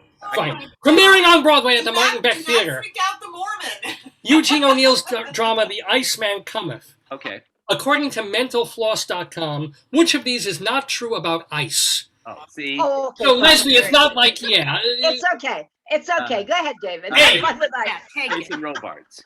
Saturn has ice volcanoes. Okay. B. Not true. The Inupiat tribe uses the same word for ice as it does for spleen. C. Icebergs can look blue because the ice absorbs red and yellow wavelengths of white light. Or D. Every year in the U.S., an average of 30 people die of brain freeze. This is what's One not of true. these is not true. Okay, I think icebergs are blue. I don't know if that's the reason. You said there are ice volcanoes on what On planet? Saturn. Saturn. Not on Uranus, that would be painful, but Saturn, yes. Ooh. Can't get little. Okay. Or B, the Inupiat tribe uses the same word for ice as it does for spleen. Icebergs look blue. Or D, every year the U.S. has an average of 30 people who die of brain freeze. I think the Inupiat tribe thing is true because there's something like in Native Americans and Inuit people have all these words for snow and ice. I think that there could be ice volcanoes on Saturn, and so that leaves. I think the brain freeze one. I think that is not true. I don't think that's true. Is that your final answer? Yes. Well, I have a joke for that. No, I'm literally no joke at all. You're right. That is the correct answer, David Sheward. You got it. Brain freeze is really, really painful and never fatal. Virtually nobody ever dies from it. There is an exotic geyser that happens with deep ice in the surface of ice that makes it look turns it into a volcano thing. And the word mopsa in Inupiat, because it's overhanging snowy ice, and it overhangs like the spleen overhangs other parts of the body. So the same word for spleen is the same word for that kind of snow. Isn't that a character in The Winter's Tale? Mopsa? Yeah. Yes, it is, as a matter of fact. Is it really? Yeah. Wow. I did The Winter's Tale. It is. Is yes. Flopsa there too? Flopsa, Mopsa, No, just Mopsa and Cotton. But everybody made that joke. Everybody made that joke. All right, I have to make my call. I'll come back. Am I allowed to go while you're away? Will you trust us? Yeah, that's fine. I'll be back. Okay. I'm sorry, I talked over David. Now, David. Hello. Hello. It's just us. Well, quickly, what do we want to say about David while he's gone? No. He's hard to beat. Let's just say that. He's already got friggin' hard to beat. Oh my God. I mean, he's hard to beat in a lot of ways. He's a great guy. So we're by the way. Oh my God, it's noon. You're watching Dave's Gone By with me, Dave Lefkowitz, wonderful Leslie Hoban Blake, terrific Klea Blackhurst, and coming back shortly, David Sheward. We're playing the Today, Yesterday quiz on our 819th episode, Loud and Klea. I know, yeah, you've never heard of it. We've been on for 19 years, and Klea has never heard of the damn show. That makes me feel so good. That's a lot of years, though. I mean, that's a long time for anything. That's amazing. I used to have hair, you know. I used to have Leslie and David. Have you been with it the whole time? No.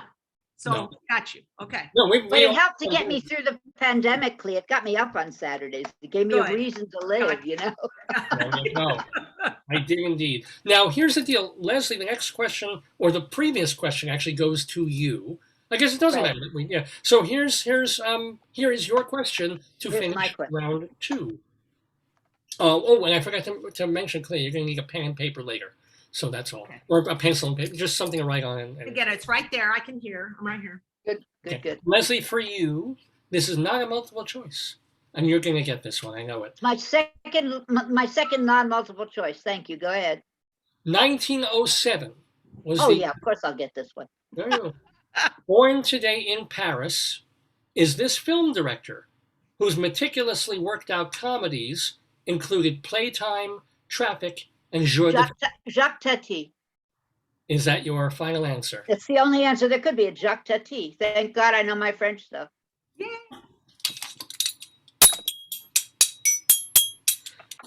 Wow, I can't think of any. I'm not wearing my Jacques strap. I can't think of any jokes. So, but yes, Tati was. David, if you wear your jock strap on your head, will help you get. Yeah, I have one, but it's all Tati. So he also directed more. He's quick. He's not always good, but he's always quick. That's what you say about your husband. Sorry, but you know. I don't want to go there. I know what the next line is. I don't want to go there. Thank you. Sorry, Joyce. I didn't mean. Yeah, she'll say worse. Here's the deal. He's allowed. I'm not. David Sheward is still in the lead. He's still in the lead, 6 points, but you guys each have 2 points. So everybody's on the board, and it's still a game. Anybody can still take this game as we move into round 3 of Today, Yesterday. Are you guys ready? So, yes. Klea, this question, also a multiple choice, goes to you. The year, we move all the way up to 1986. Whoa. Everybody breathes a little easier when it's like within the last 50 years or so, right? Possibility to have lived it. Okay, go ahead. Hoping to compete with CBS, ABC, and NBC, the Fox network launches tonight with one program, The Late Show with Joan Rivers. It wouldn't be until April 1987 that Fox rolls out its Sunday night lineup, which includes all but one of these. A, Duet. B, Sledgehammer. C, Mr. President. D, 21 Jump Street. Say it one more time. Sure. All but one of these debuted on Fox station, not Fox News, but Fox TV station in April 1987. Duet, Sledgehammer, Mr. President, 21 Jump Street. I'm going to say Duet. Is that your final answer? It is. T for 2, but not for you. You're incorrect, so I'll select another die to roll right well, don't I now. just automatically get it? I'm the only one. one. Oh, yeah, why am I rolling a die? I'm a moron. Okay. I don't know. Yeah. I never heard of duet. I don't even know what duet is. No, me neither. I'm only vaguely sure of what Mr. President is or Sledgehammer. I do know what the last one is. Me too. Say it again. Yeah. Yeah, 21 Jump Street is the only one I've ever really heard of. I don't remember any of those others.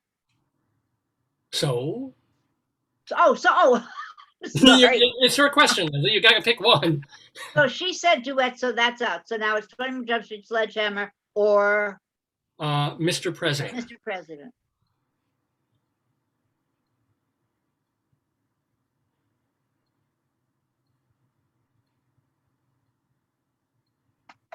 Since I only heard of the others, I'm going to say 21 Jump Street because I don't think that was a Fox show. And that's why I heard of it. But that's my rationale. I'm going to say 21 Jump Street. No, it's just the way I think. But thank you. Yeah, go ahead. Well, no, Leslie, I appreciate that you took a leap in that one, but I'm afraid that is not the correct answer. So what we're going to do, we're going to have like a little bit of a cliffhanger here.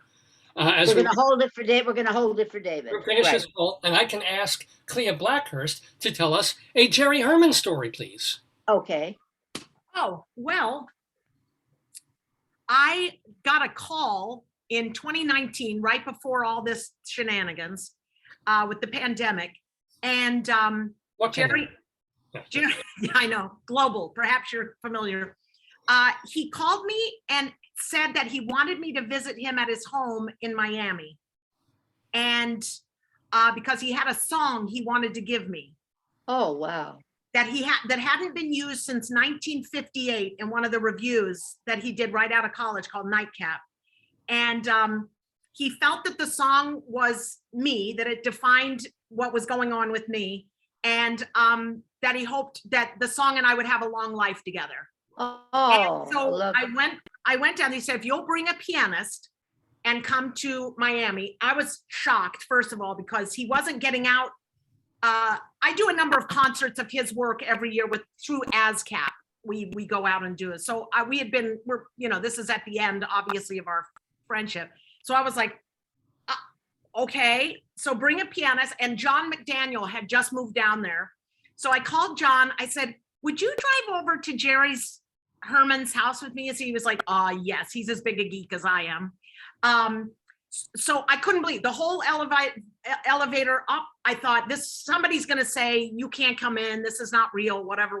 We went there, the doors opened into the apartment. I turned and there he was sitting. He put his arms out and I went over, and I'd been doing all the research on this show. So I said, I think I might know you better than you know yourself right this minute. And we had about a 3-hour visit, and he gave me this song called My Type. And it starts with like, I am not upset because you've never heard of me. I'm not resentful because my name's obscure. One thing I know is that my type is coming back. And then it goes through the whole list of every type we've had: Flappers, Prohibition Girls, Mother Gooses, Mae Wests, on and on and on. And then it gets to the very end. It says, what's left but Miss No Type. I'm going to be next. I've got to be next, And at first I didn't quite get the song. And then I realized what he was saying is, for example, I couldn't get an audition for anything in the last revival of Hello, Dolly, but I have this spectacular quote from Jerry Herman. So I belong to the part. I think it was him just saying, you belong to the part of Broadway that you love. You don't have to you'll always be in those aren't. So that's my story, the incredible generosity. And now I have this thing that virtually nobody has. Certainly no one's singing My Type this year. I know that. So that's a fun reason to come see the show. Real quick question. Is John McDaniel still working while he's down in Florida? Oh yeah, he's actually, I just was with him in February. Oh.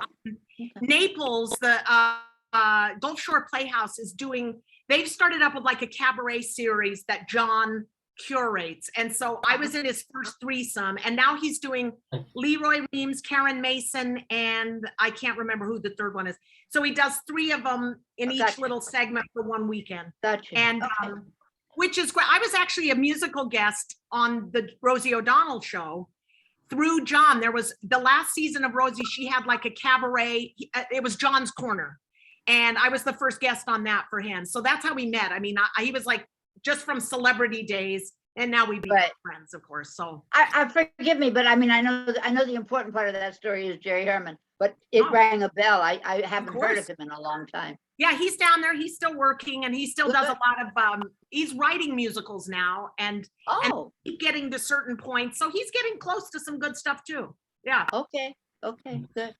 Well, cool. We've been talking, of course, with Klea Blackhurst with the Jerry Herman question, as promised. But here, David Sheward, we need good luck, you. David. That's all yours, David. Okay. We lost. Neither one of us got the next question. Okay. So, is it my chance to steal? Yes, it's your chance to steal. You got a 50-50 shot on this one. You can really run away with the game here. Okay. The year was 1986, and Fox Network was founded to compete with the other majors. It wouldn't be, and they debuted with just one show. But months later, they started with a Sunday night lineup, which included all but one of these. Was it B, Sledgehammer, C, Mr. President? All but that. Yeah. In other words, one of those was. We guessed two others that you don't even need to know. That's one of them was on. So you want the one that was not on Fox on Sunday nights? No, we want the one that was on Fox on that very first night that Fox started Sunday night lineup. All right. Well, I know that Mr. President, starring George C. Scott, the only sitcom that he did, was on Fox, and I believe it was on Sunday nights. And I think Sledgehammer was on ABC with David Raich, I think his name was. Oh yeah, he's still around. David Raich is in Billions. It was on ABC, and it was sort of like it was a parody of cop shows, and I'm pretty sure Mr. President was on Sunday nights. So I'll say, so you're asking for one that was on Sunday nights? Mr. President. Yeah. As soon as you started, the fact that you knew Sledgehammer was on ABC, it boggles my mind. Can you hear me? By the way, David, it's Rashi. David Sheward, it's David Rashi, and he's on Billions right now. Oh, just 1 second. Yeah. Oh, sure. And just to let everybody know, the other part of Sunday night's lineup on Fox was a couple of shows called Married with Children and the Tracy Ullman Show. So and I didn't remember Tracy Ullman was on Fox. I guess I never really liked the Fox network. I worked in Fox during that time as I was in accounts receivable, and look at that. Of course he would know George. He wrote the book. Of course he knows George C. Scott, right. Of course. Dang. Do we call that a cheat, or is that? Well, literally, David Sheward wrote that George C. Scott book. That's George C. That's his book. Oh, look at that. President. Wow. Is that Madeline Kahn? Madeline Kahn? Yes. She was. Wow. Carlin Glynn. I never saw that. I'll have to go look for that show somewhere. Carlin Glynn played his wife, the first lady, during the first season. Oh my goodness. And I interviewed her, and she told me they wanted a change of pace. They wanted to be a broader comedy because the ratings were really low. And so she was dismissed. They got rid of her, and she was replaced with Madeline Kahn. Wow. But did his wife die, or she just suddenly wasn't there, and Carlin Glynn? No, yeah. The excuse was she couldn't take the pressure of being first lady, so they had Madeline Kahn play his wacky sister-in-law. Oh, I see. It wasn't his wife. And Conrad Bain was in that too. I looked that up. I don't remember it at all. But there it was. And by the way, Leslie, Duet was this romantic comedy drama that Mary Page Keller was in. And Chris Lemon. And who? And Chris Lemon. That's right. Chris Lemon, friend of the Oh my God. I haven't heard of Chris Lemon's name in 100,000 years. Well, he was on the show about 10 years ago. So at least it was only 10 years ago. What were the other choices? Duet and what else? Mr. President and 21 Jump Street. Which that was on another night. Yeah. So here's the deal. We have almost a runaway game here with David Sheward with 8 points and Klea and Leslie with 2 points. I think David's kind of won the game, but we're going to continue with the questions anyway. So... you know what the porno version of 21 Jump Street is? I'm afraid to ask. What? 21 Hump Street. Well, that's logical. That would be my first guess. I thought maybe it was something more obscure and dirtier. That was what I thought. And actually, the gay version is 21 Rump Street. So we know. Oh, Sorry about that. well, at least it's better than David, 21. is he allowed to tell gay jokes? Of course I am. You know, on I had no problem. No, you're not the arbiter. I know that. I had but no on problem with that. Seth Meyers always gets the gay girl to tell the gay jokes on his show. Yeah. And then they trick him into saying them and they go, oh, Seth, you know, you're not allowed to say that, right? So that's why I asked. That is to which I am referring. Now, Leslie Hoban Blake, we have a question for you as we move. Am I next? Oh, that was Clea's. Yeah, Okay. because that was 7. Oh, I Yeah. guess. I don't get a question. So here's was that your George C. That was my Scott George C. Scott question. Yeah. Okay, I'll be quiet. Leslie, you get another 3 clues in the news. Here's the deal. Lovely. I knew the last one. That doesn't help, right? Well, let's see if you know this one. 3 clues. These 3 words are connected to another. Yeah. I know how. Yeah. Here are the words: funny, poker, plant.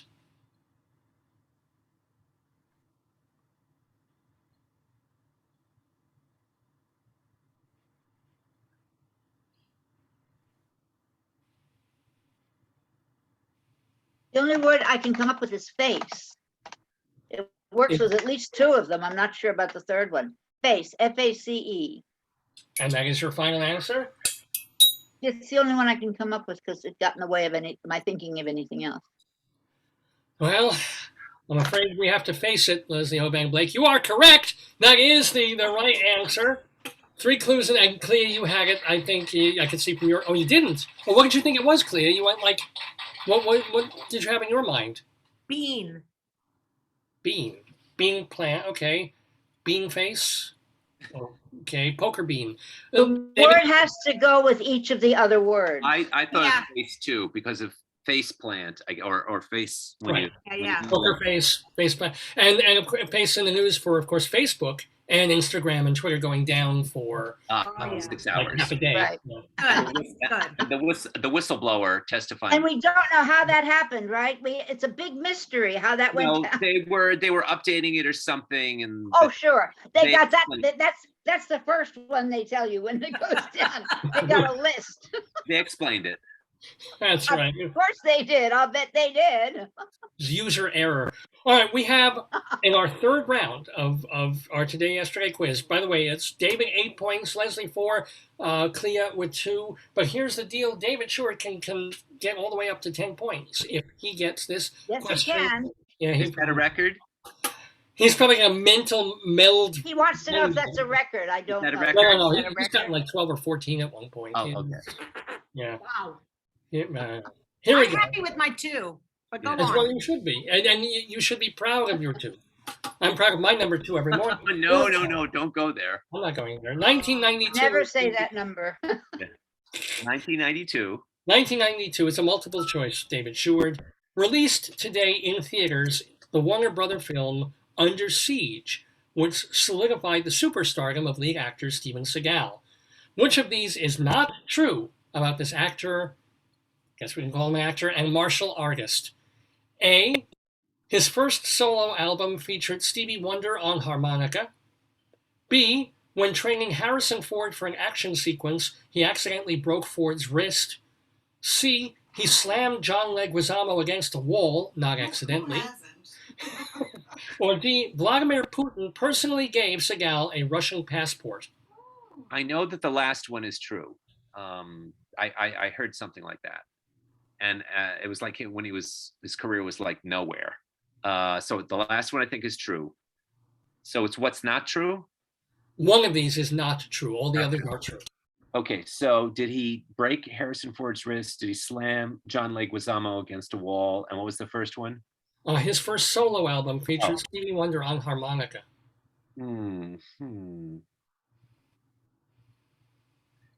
I don't know of any, unless it was personal, I don't know of any film that Leguizamo did with Steven Seagal, unless he was a stunt coordinator or something.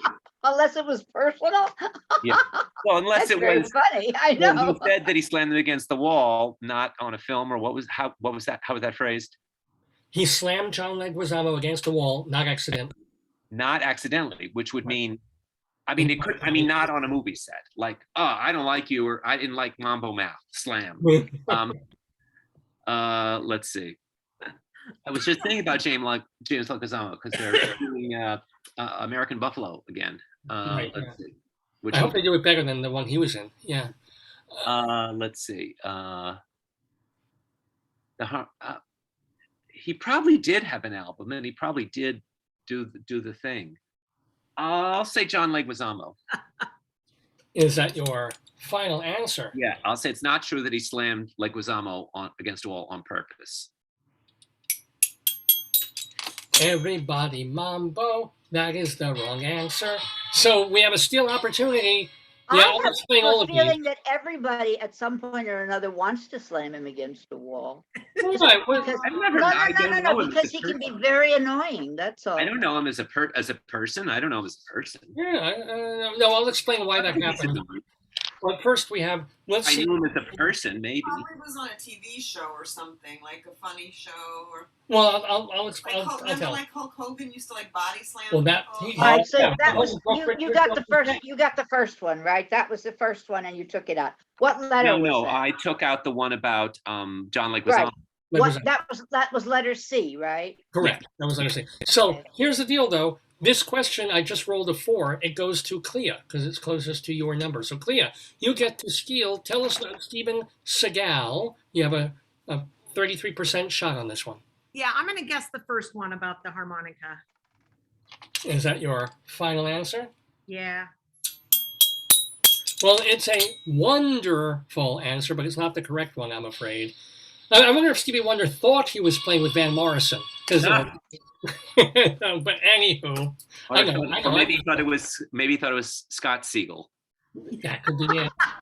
And we all—it's amazing that we all know who Scott Siegel is in this room. That he was going to do a town hall. Yeah. A town hall. And instead he said, okay, I want you to do the harmonica riff on Kung Fu Fighting. We have a steal opportunity, by the way, for, I think it's Leslie. Leslie. Yes, it's for me. You and all 3 of them are left. So A, B, and D are left. Yeah. And they are, oh no, the harmonica's gone. Sorry, it's only B. The harmonica and John Leguizamo are gone. Gone. So it's B, which was? When training Harrison Ford for an action sequence, he actually. It has to be that one because I know he gave him as David does, I know he gave him that passport to whatever. So it has to be B. It has to be B. Is that your answer? Yeah. Well, Leslie Hoban Blake, don't be driving a Toyota. You're driving a Ford all the way to the correct answer on that one. Here's just so you know, this is the. Boy, talking about scraping the bottom of the punny barrel. Really, David. Go ahead. Thank you, Leslie. So here's what happened. Steven Seagal accidentally did break a wrist when he was training. It was Sean Connery. He broke Sean Connery's wrist when he was training in a film. Seagal wasn't in the film. He was brought in as a consultant. And Connery didn't even know his wrist was broken until a decade later when he was at the doctor for something else. Yeah. You know, the things I said about Diana, I think about Steven Seagal. I mean, I don't understand it. And yet he makes millions. So obviously my taste has nothing to do with these things. Not anymore. I think not ever. Well, what happened also though with Leguizamo was Leguizamo was on a film set, and it was the first day, and it was the director, and everybody was there. And when Seagal walked in, he's kind of sort of took over, like, "This is my movie. I'm doing this movie." And Leguizamo couldn't help himself. He just like he just snorted in laughter, and Seagal just took him and just went against the wall. And I was like, "You gotta be kidding me!" Well, I hope he sued him or something. Well, he didn't hurt him. He just, it was not appropriate contact. But yeah. No, I would have brought up charges. I guess. At least well, I guess Seagal wanted to. I guess Leguizamo wanted to stay in the movie, whatever it was. Well, whatever. If I were Stevie Wonder, I'd sue for a crime against music, for God's sakes. But anywho, we have time for the tiebreaker. This is it. There is no tie because David Sheward, Klea is like, what the hell, tiebreaker? David Sheward has 8 points. Leslie has 6. Turned into a very close game. And Klea with 2 points. But we do the tiebreaker anyway, just for, that's better than nothing, Klea. I know, I feel good. I'm on the board. Yeah. Good. Got it. So here's the Klea has already, in this just one game, has already developed the, yeah, that's my answer face. Which I think is amazing. I mean, that usually takes a couple of times. She got it already. Come back, Klea. You're made for this game. She really is. And Klea, you've been absolutely delightful to this whole thing, and we really appreciate that. So we got one more question. Spelling does not count. Okay? This is not like Jeopardy where you spell it or you have to say it or whatever they do in Jeopardy. But here's the question. And what we do, Klea, is I read the question one time. You write the answer on a piece of paper because everybody answers it at the same time. And then I'll read it again, give a 3, 2, 1 countdown, and you hold the piece of paper up to the lens so everybody shows their answer at the same time. Okay? The year was 2012. A Pakistani graduate student, who is also a member of the Taliban, shoots this human rights activist and future Nobel Prize winner in the head. Name that victim.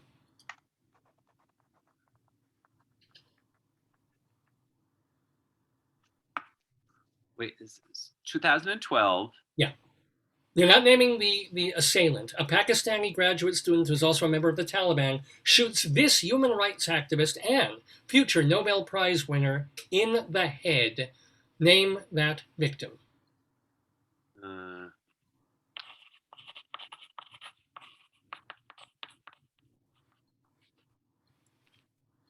All right. Klea's still working on it. Yeah, I can do it because it's wrong. And okay, all right. I can't think of yeah. Anyway, it's wrong. This will be embarrassing, but that's okay. I'm going. Look at the show you put wrote. down the name of your show. You can put down the name of your show if you don't want to be embarrassed. Put down CleaBlackhurst.com or Birdland.com. Who's your Nobel Prize winner? Oh, Klea, is your show at Birdland? Yeah. October 20th. Then I will come because I can go to Birdland. It has a smaller seating capacity and the tables are far apart. I went to see Amanda Green. That's the only thing I've seen. Okay, it's downstairs. I haven't been down there. I don't know. I don't know what that is. No, I can't go downstairs because it's closed. Okay. Oh, sorry. I have to be up. I have to be near the door. It's crazy.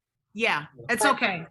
I'm sorry. I'll do it again. I was all excited there for a minute. When Hazel comes to Broadway, Leslie, you'll be there. So that.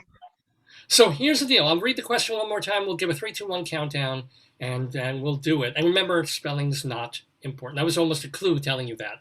The year 2012, a Pakistani grad student, also a member of the Taliban, shoots this human rights activist and future Nobel Prize winner in the head. Name that victim who is still with us. 3, 2, 1. Okay, I see. You know what? I'm going to give it to both of you, Klea and Leslie. It was not Gabby Gifford. It was, in fact, I hope I pronounced this right, Malala Yousafzai. She'd been shot in the head.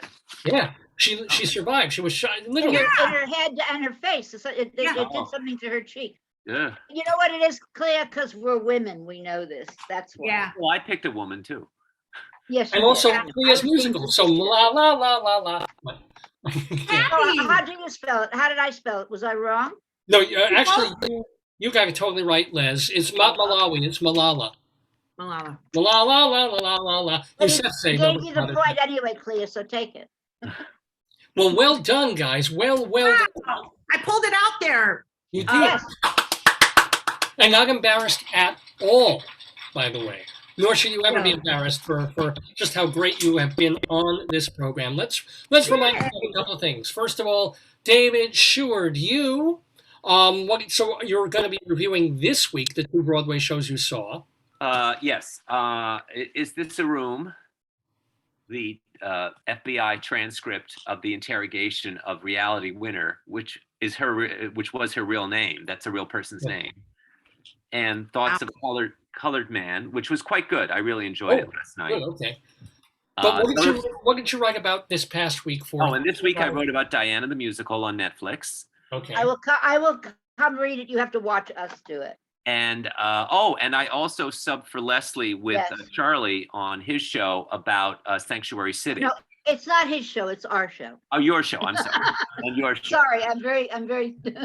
And I'm working on what else am I working on? Well, I'm going to see Chicken and Biscuits today, so I'll be including that. Next week is Lackawanna Blues if Ruben Santiago Hudson is okay. I know, poor Ruben. What happened? His back went out, and they had to cancel some more performances. And I'm seeing, the invitations are pouring. Things are actually starting to happen. Right. Yeah. And I'm seeing Letters of Suresh at Second Stage on Tuesday. I want to be in on the Lackawanna Blues no matter who else does it, because I saw it both as a film and I saw the original at the public. So I'd like to speak up, in terms of that kind of cross and about how it was different or not. Continuing my project on the blog of reconstructing the Carol Burnett show, like piecing together. I've been watching, you got me turned on to it. I found the channel where it plays and I've been watching it regularly and I'm blown away by it. I'm just constantly blown away. What's fascinating is these little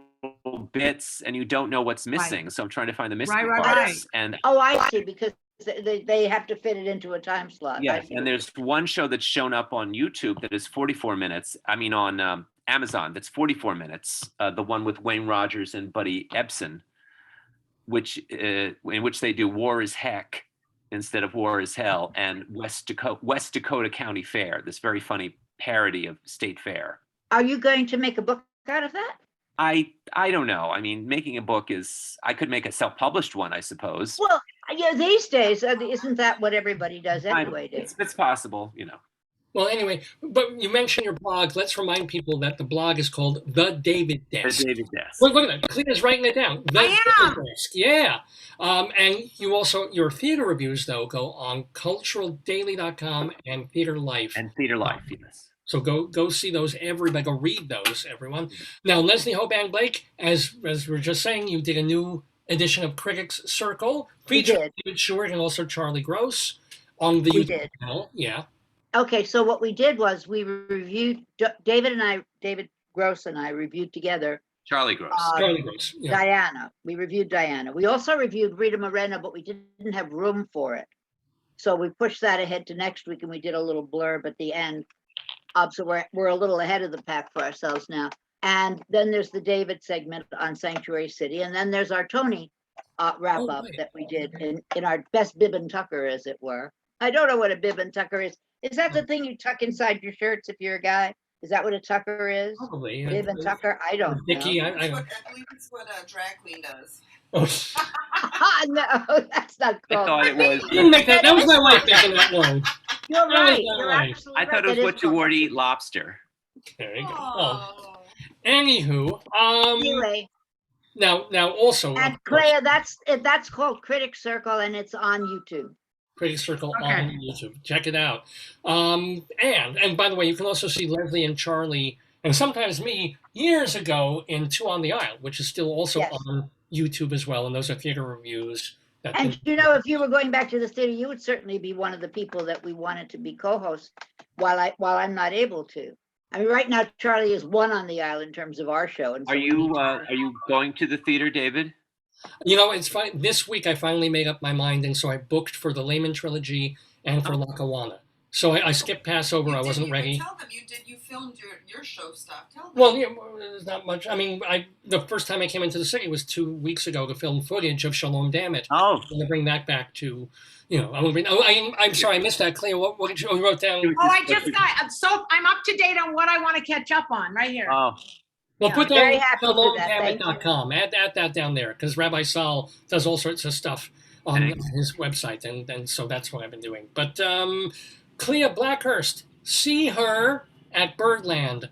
Maybe, Leslie, you can't, but the rest of us can. October 20th, 21st, and 22nd. That's Wednesday through Friday at Birdland, which is over on West 40, is it 44th? 44th, right off 8th Avenue, 44th. by all means, go see her. It's a tribute to Jerry Herman. It's called One of the Girls. What else? Right. And before we let you go, Klea, anything else that you're working on or that we can expect from you? Well, this new show is obviously very important. And then Billy Stritch, Jim Caruso, and I, and our band, Daniel Glass and Steve Doyle, would be back for our 12th edition of our annual Christmas show at Birdland. Upstairs. We're doubling the number of performances this year, and it's become a real holiday tradition for a lot of people, and it's a lot of fun. We played the 20th through the 25th. Is that upstairs? That's Is that upstairs? Yes. Okay, I'll make a note of that. Make sure While that you're writing your note, I will write my note. Oh, I'm hoping by January I will be able to. I'll catch up. I'll buy tickets. I'm sure they're not going to give me tickets. I'll buy tickets. Well, talk the to shows. Dan Fortune. Talk to Dan Fortune. Oh no. I bought my ticket to Amanda Green. I'm not reviewing, so I can't legitimately. Unless you want me to review, it's up to you. I mean, it's silly to review a tradition, you know. Well, You still never know. Buzz, right? Yeah, that makes total sense. I mean, so that's up to you. And by the way, Okay. First of all, But I will Dan. send Dan Fortune the fact that I came to Amanda Green. Okay. Well, the No, shout do out it, to yeah. Dan for bringing Klea into the neighborhood with us. So thank him so much for that. Rabbi Saul just says, on the Christmas show, are there any Hanukkah songs at all? Or are you going to do any? You know what? Let me tell you about Christmas. We have Jesus, and we have Santa Claus, and we have songs just about being cold. We have a minimum of Jesus songs, and we have a lot of cold songs and a couple Santa songs. So it is definitely open. Everybody comes. If you have any songs about prostates or hips, Rabbi Saul, he would be there for that. Anywho, everybody go see that in December. I don't know if you have the exact dates yet, but it's with Jim Caruso, who's also a great friend of the Daverhood. And of course, and get Billy. We tried to get Billy Stritch, and he wasn't available. So get him on the damn show. Talk to him. I'll put in a call that he'll have a perfectly delightful time. Yes. And we were invited back, by the way, to come and play the game again. We would love to and tell more stories. My God. Oh, that was Thank you, so nice. Klea Blackhurst. Thank you, Leslie Hoban Blake. Thank you, David. you. Sheward. Have a safe and wonderful week. I've got to let you go individually because that's how this thing works. So everybody do the mwah or the bye-bye. David, will you be around this afternoon? I need to ask a favor. David Lefkowitz, will you be around? Can I call you? Is it a sexual favor? Because my wife is here. I give permission. Is that okay, Joyce? Is it okay with you if I call your husband? Yeah, Leslie, please don't hurt him. He's very gentle. I'm delicate. And fragile, yes. By all means, just give me a buzz. love that. Yeah, absolutely. Give me. Okay, I just want to make sure. Leslie, I have a question for you. Do you know any, or either of you guys, if you know any film editors? I could use someone to put together a trailer thing. So definitely, I should ask Klea. Oh, I'm looking for somebody for myself as well. Not for the circle. Dave, you know what? Talk to Charlie. He does a very good job on film editing. This is true. It's Are you going to hire somebody, or is it just a favor thing? Well, if somebody will do it for free, it will be a favor. Well, I can't volunteer Charlie, obviously. But is it a big film or just a little? No, but it has to be super professional. I mean, it's got to look. But the hard part is, like Leslie, they have to sync like professional sound files with professional video files. Like you need a lot of equipment. It's not a simple iMovie thing that I could do. Here's my thinking, and I don't know what Charlie is saying is. Charlie has a professional setup.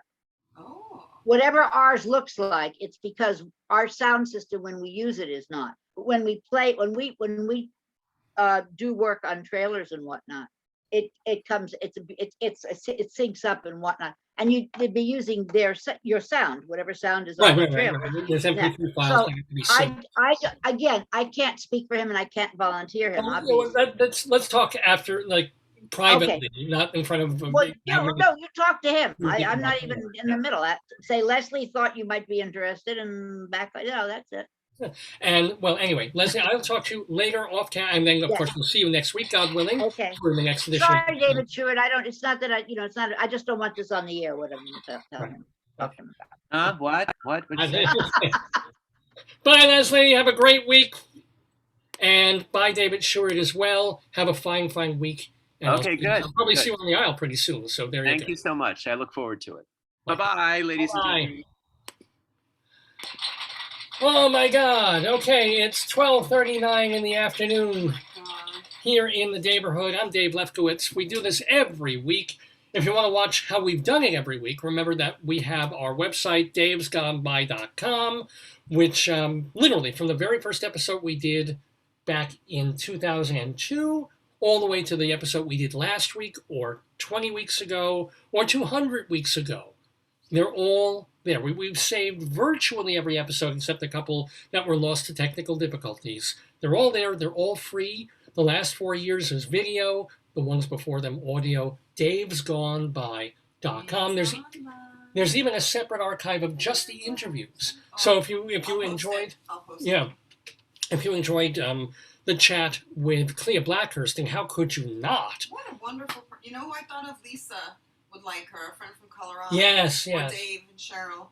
Yeah, no, who wouldn't like Klea But Blackhurst? specifically for some of the content I thought about. So if you missed it, if you want to share that with, and so, oh no, I came in halfway through and it was so interesting, but I missed part. It's okay.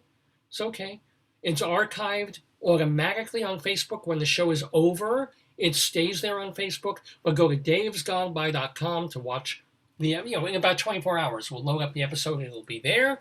You can also just hear the audio of our shows at castbox.fm. We also save all our archives at archive.org, the not-for-profit website that just archives art and entertainment from the past 12,000 years. We're there on our own channel, Dave's Gone By. And finally, if you are on Long Island in Nassau County and you get Altice cable, if you're still one of those people in the dark ages who gets cable television and it's Altice, go to Channel 20, Tuesday nights, 9:30, prime time. For an hour, it's an excerpt of Dave's Gone By. So it's not the best way to watch it. It's not ideal. It's just sort of a random hour of the show. But hey, it's a random hour of the show that, you're flipping channels on your TV, and there's channel 2 and 4 and 7, and you're watching Sledgehammer, and you're watching Mr. President, and whatever else it is, and suddenly on channel 20, we're there. Tuesday nights, 9:30 Eastern Time on Altice Cable. So, we have a little bit more to do on this 819th episode of Dave's Gone By, called Loud and Klea. It's October 9th, 2021. So, yes, Klea Blackhurst, brand new, wonderful friend of the Daverhood. And Leslie Hoban Blake, friend of the Daverhood. David Sheward, friend of the Daverhood. Rabbi Saul, go to shalomdammit.com for so much more of him. He was on our very first episode all those years ago, and he stays with us to this day. shalomdammit.com. Check him out. But we have other people. David? Yeah. Did you hear about the Italian chef who died? No. He passed away. Who told that joke? Who shared that joke with us? No, that's I read it somewhere. I'll say that again in case you didn't hear it. The Italian chef who died, he passed away. What skeleton won the beauty contest? I give up. Nobody. I like that. Nobody. That's. Where are those? Are there more? No. Come on, there must be more. No, I'm pulling them from bad places. Oh, okay. Well, on Halloween, you are my favorite ghoul. Ghoul, girl, no. Ghoul, it's true. All right. Speaking of friends of the Daverhood, let's get out of this right now and tell you about people who've been on the show in the past.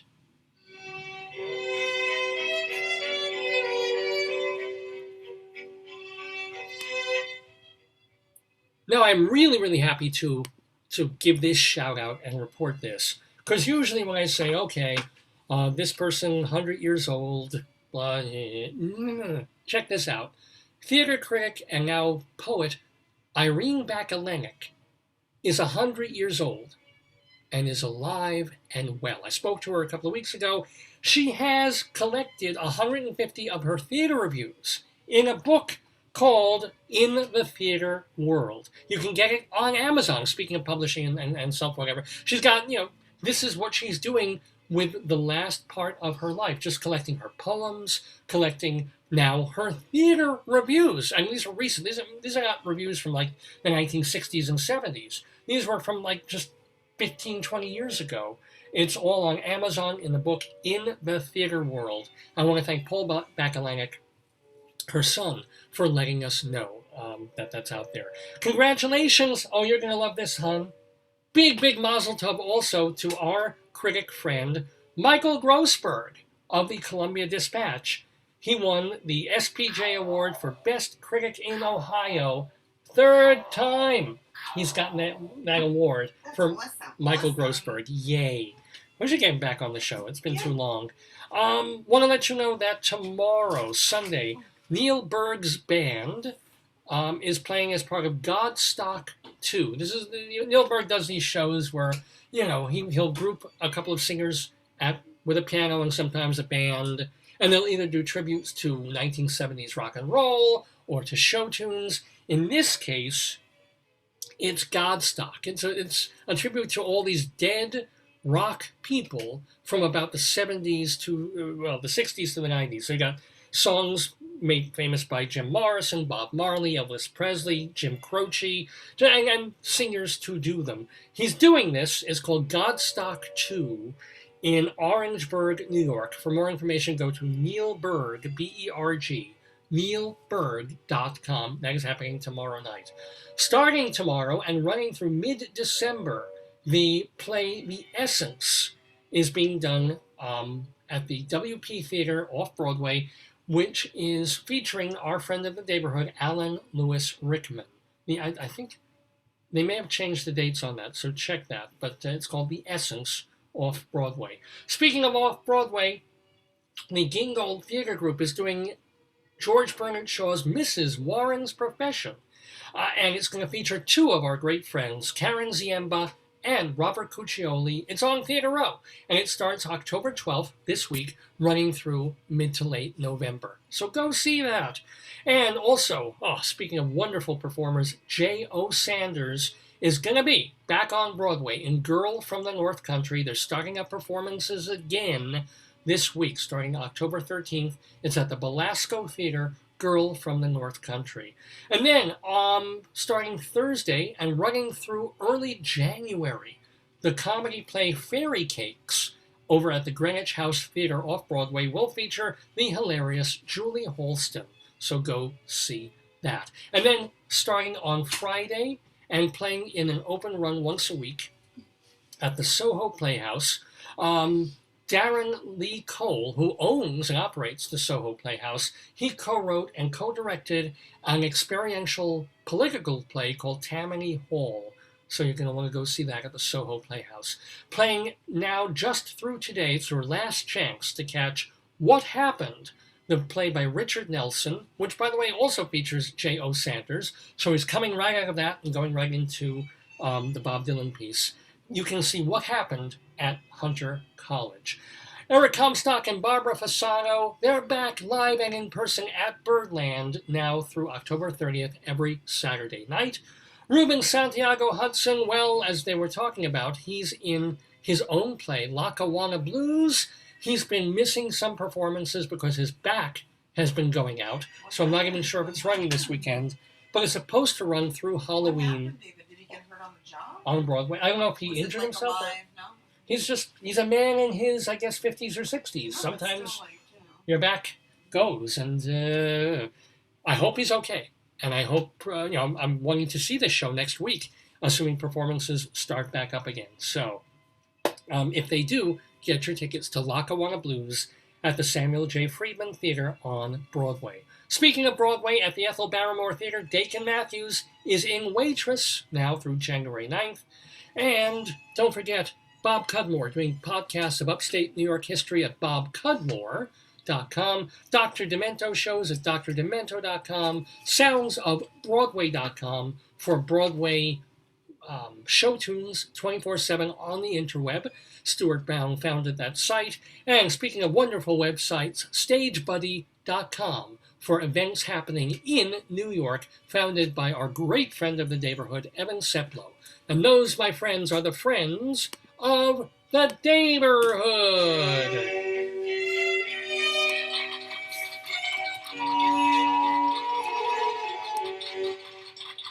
So we have a 3-hour show.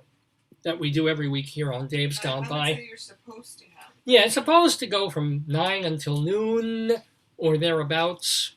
We're in the thereabouts portion of the program, ladies and gentlemen. We still have one more item to take care of on this 819th episode of the show. And it's not just me telling you, by the way, to check out my other website, davelefkowitz.org, to read. We have an hour to go on the show?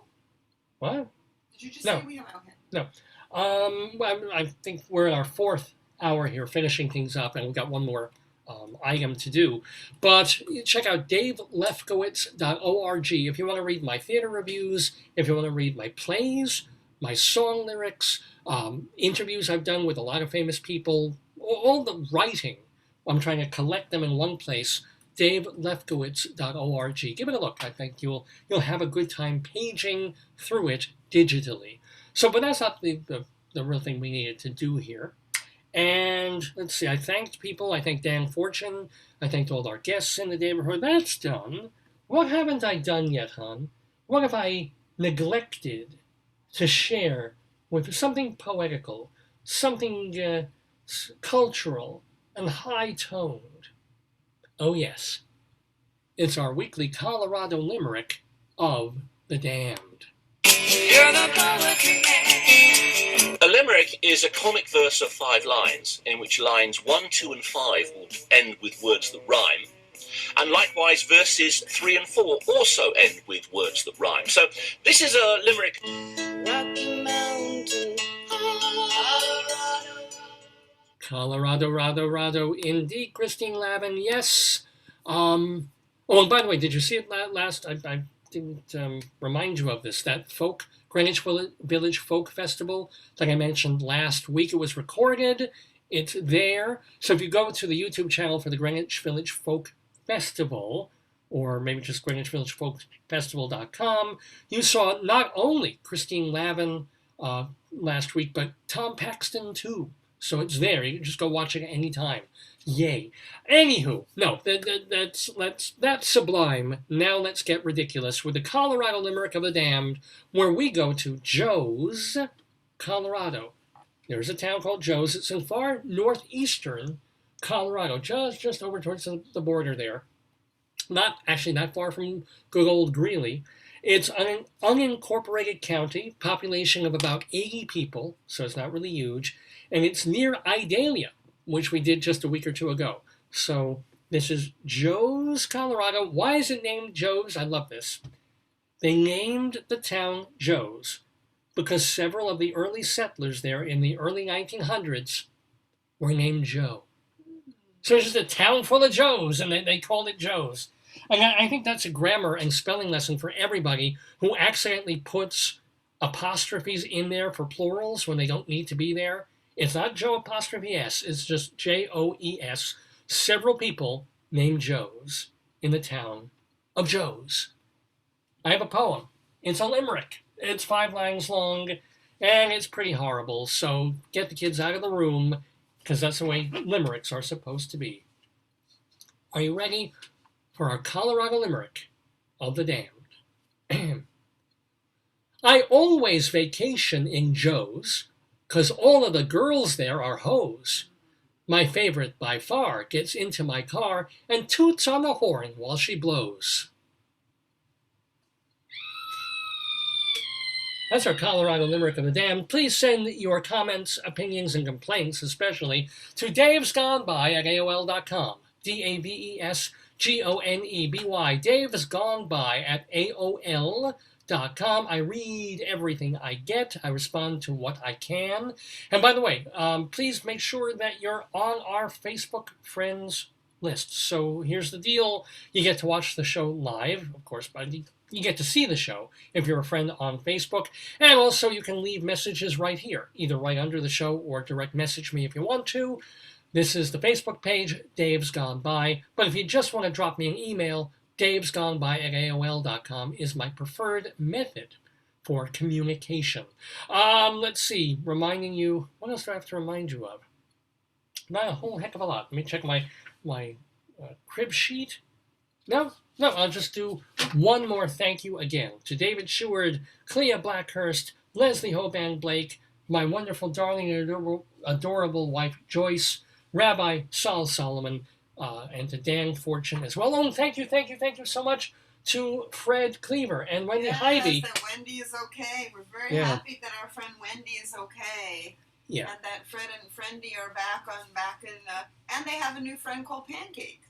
That's true. Pancake is a friend for Wendy. The groundhog. Wendy's niece, Graham. So Wendy's niece has a real dog that looks like Pancake. Oh. So I think she got her one when Wendy went for her surgeries. But that is the best news of the week, by far, being able to say that our friend Wendy is going through what she's going through, and it's going well, really well, knock wood, so far. And we thank them, of course, for joining us in the Daverhood and making so much fun the first part of the show. You know, I was so worried because our guest was coming on usually our guests come on at like 10 o'clock or 9:30. And I was like, oh my God, 10:45. Tonight, her show. She's got to be ready. You know, I'm surprised that she talked and was so engaged. She's obviously got the voice and the presence and the throat. Yeah, but she's got to save her energy. But, I was worried, how am I going to fill like almost 2 hours of time before our guest even, no problem. No problem whatsoever. whatsoever. Get to discuss everything in your week. No. Well, what did we miss? We miss, what did we miss that we were talking about? Nothing. You did good. Yeah, no, I wrote them all down. You did very well. And so, and we'll do this right.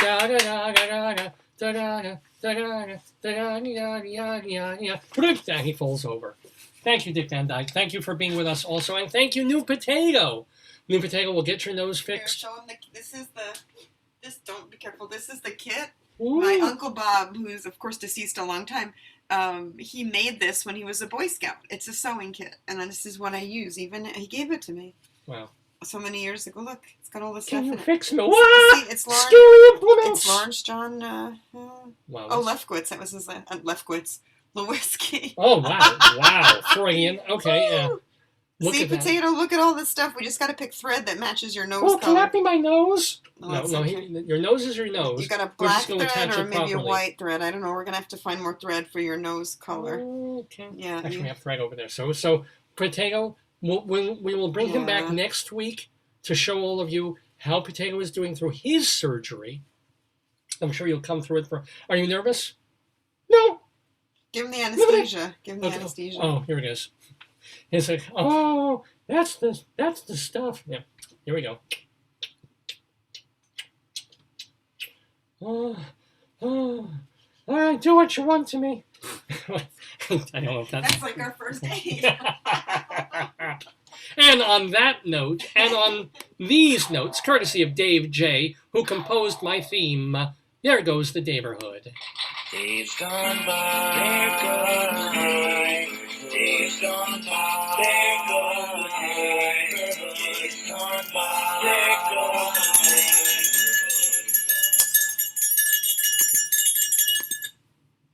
Bye-bye.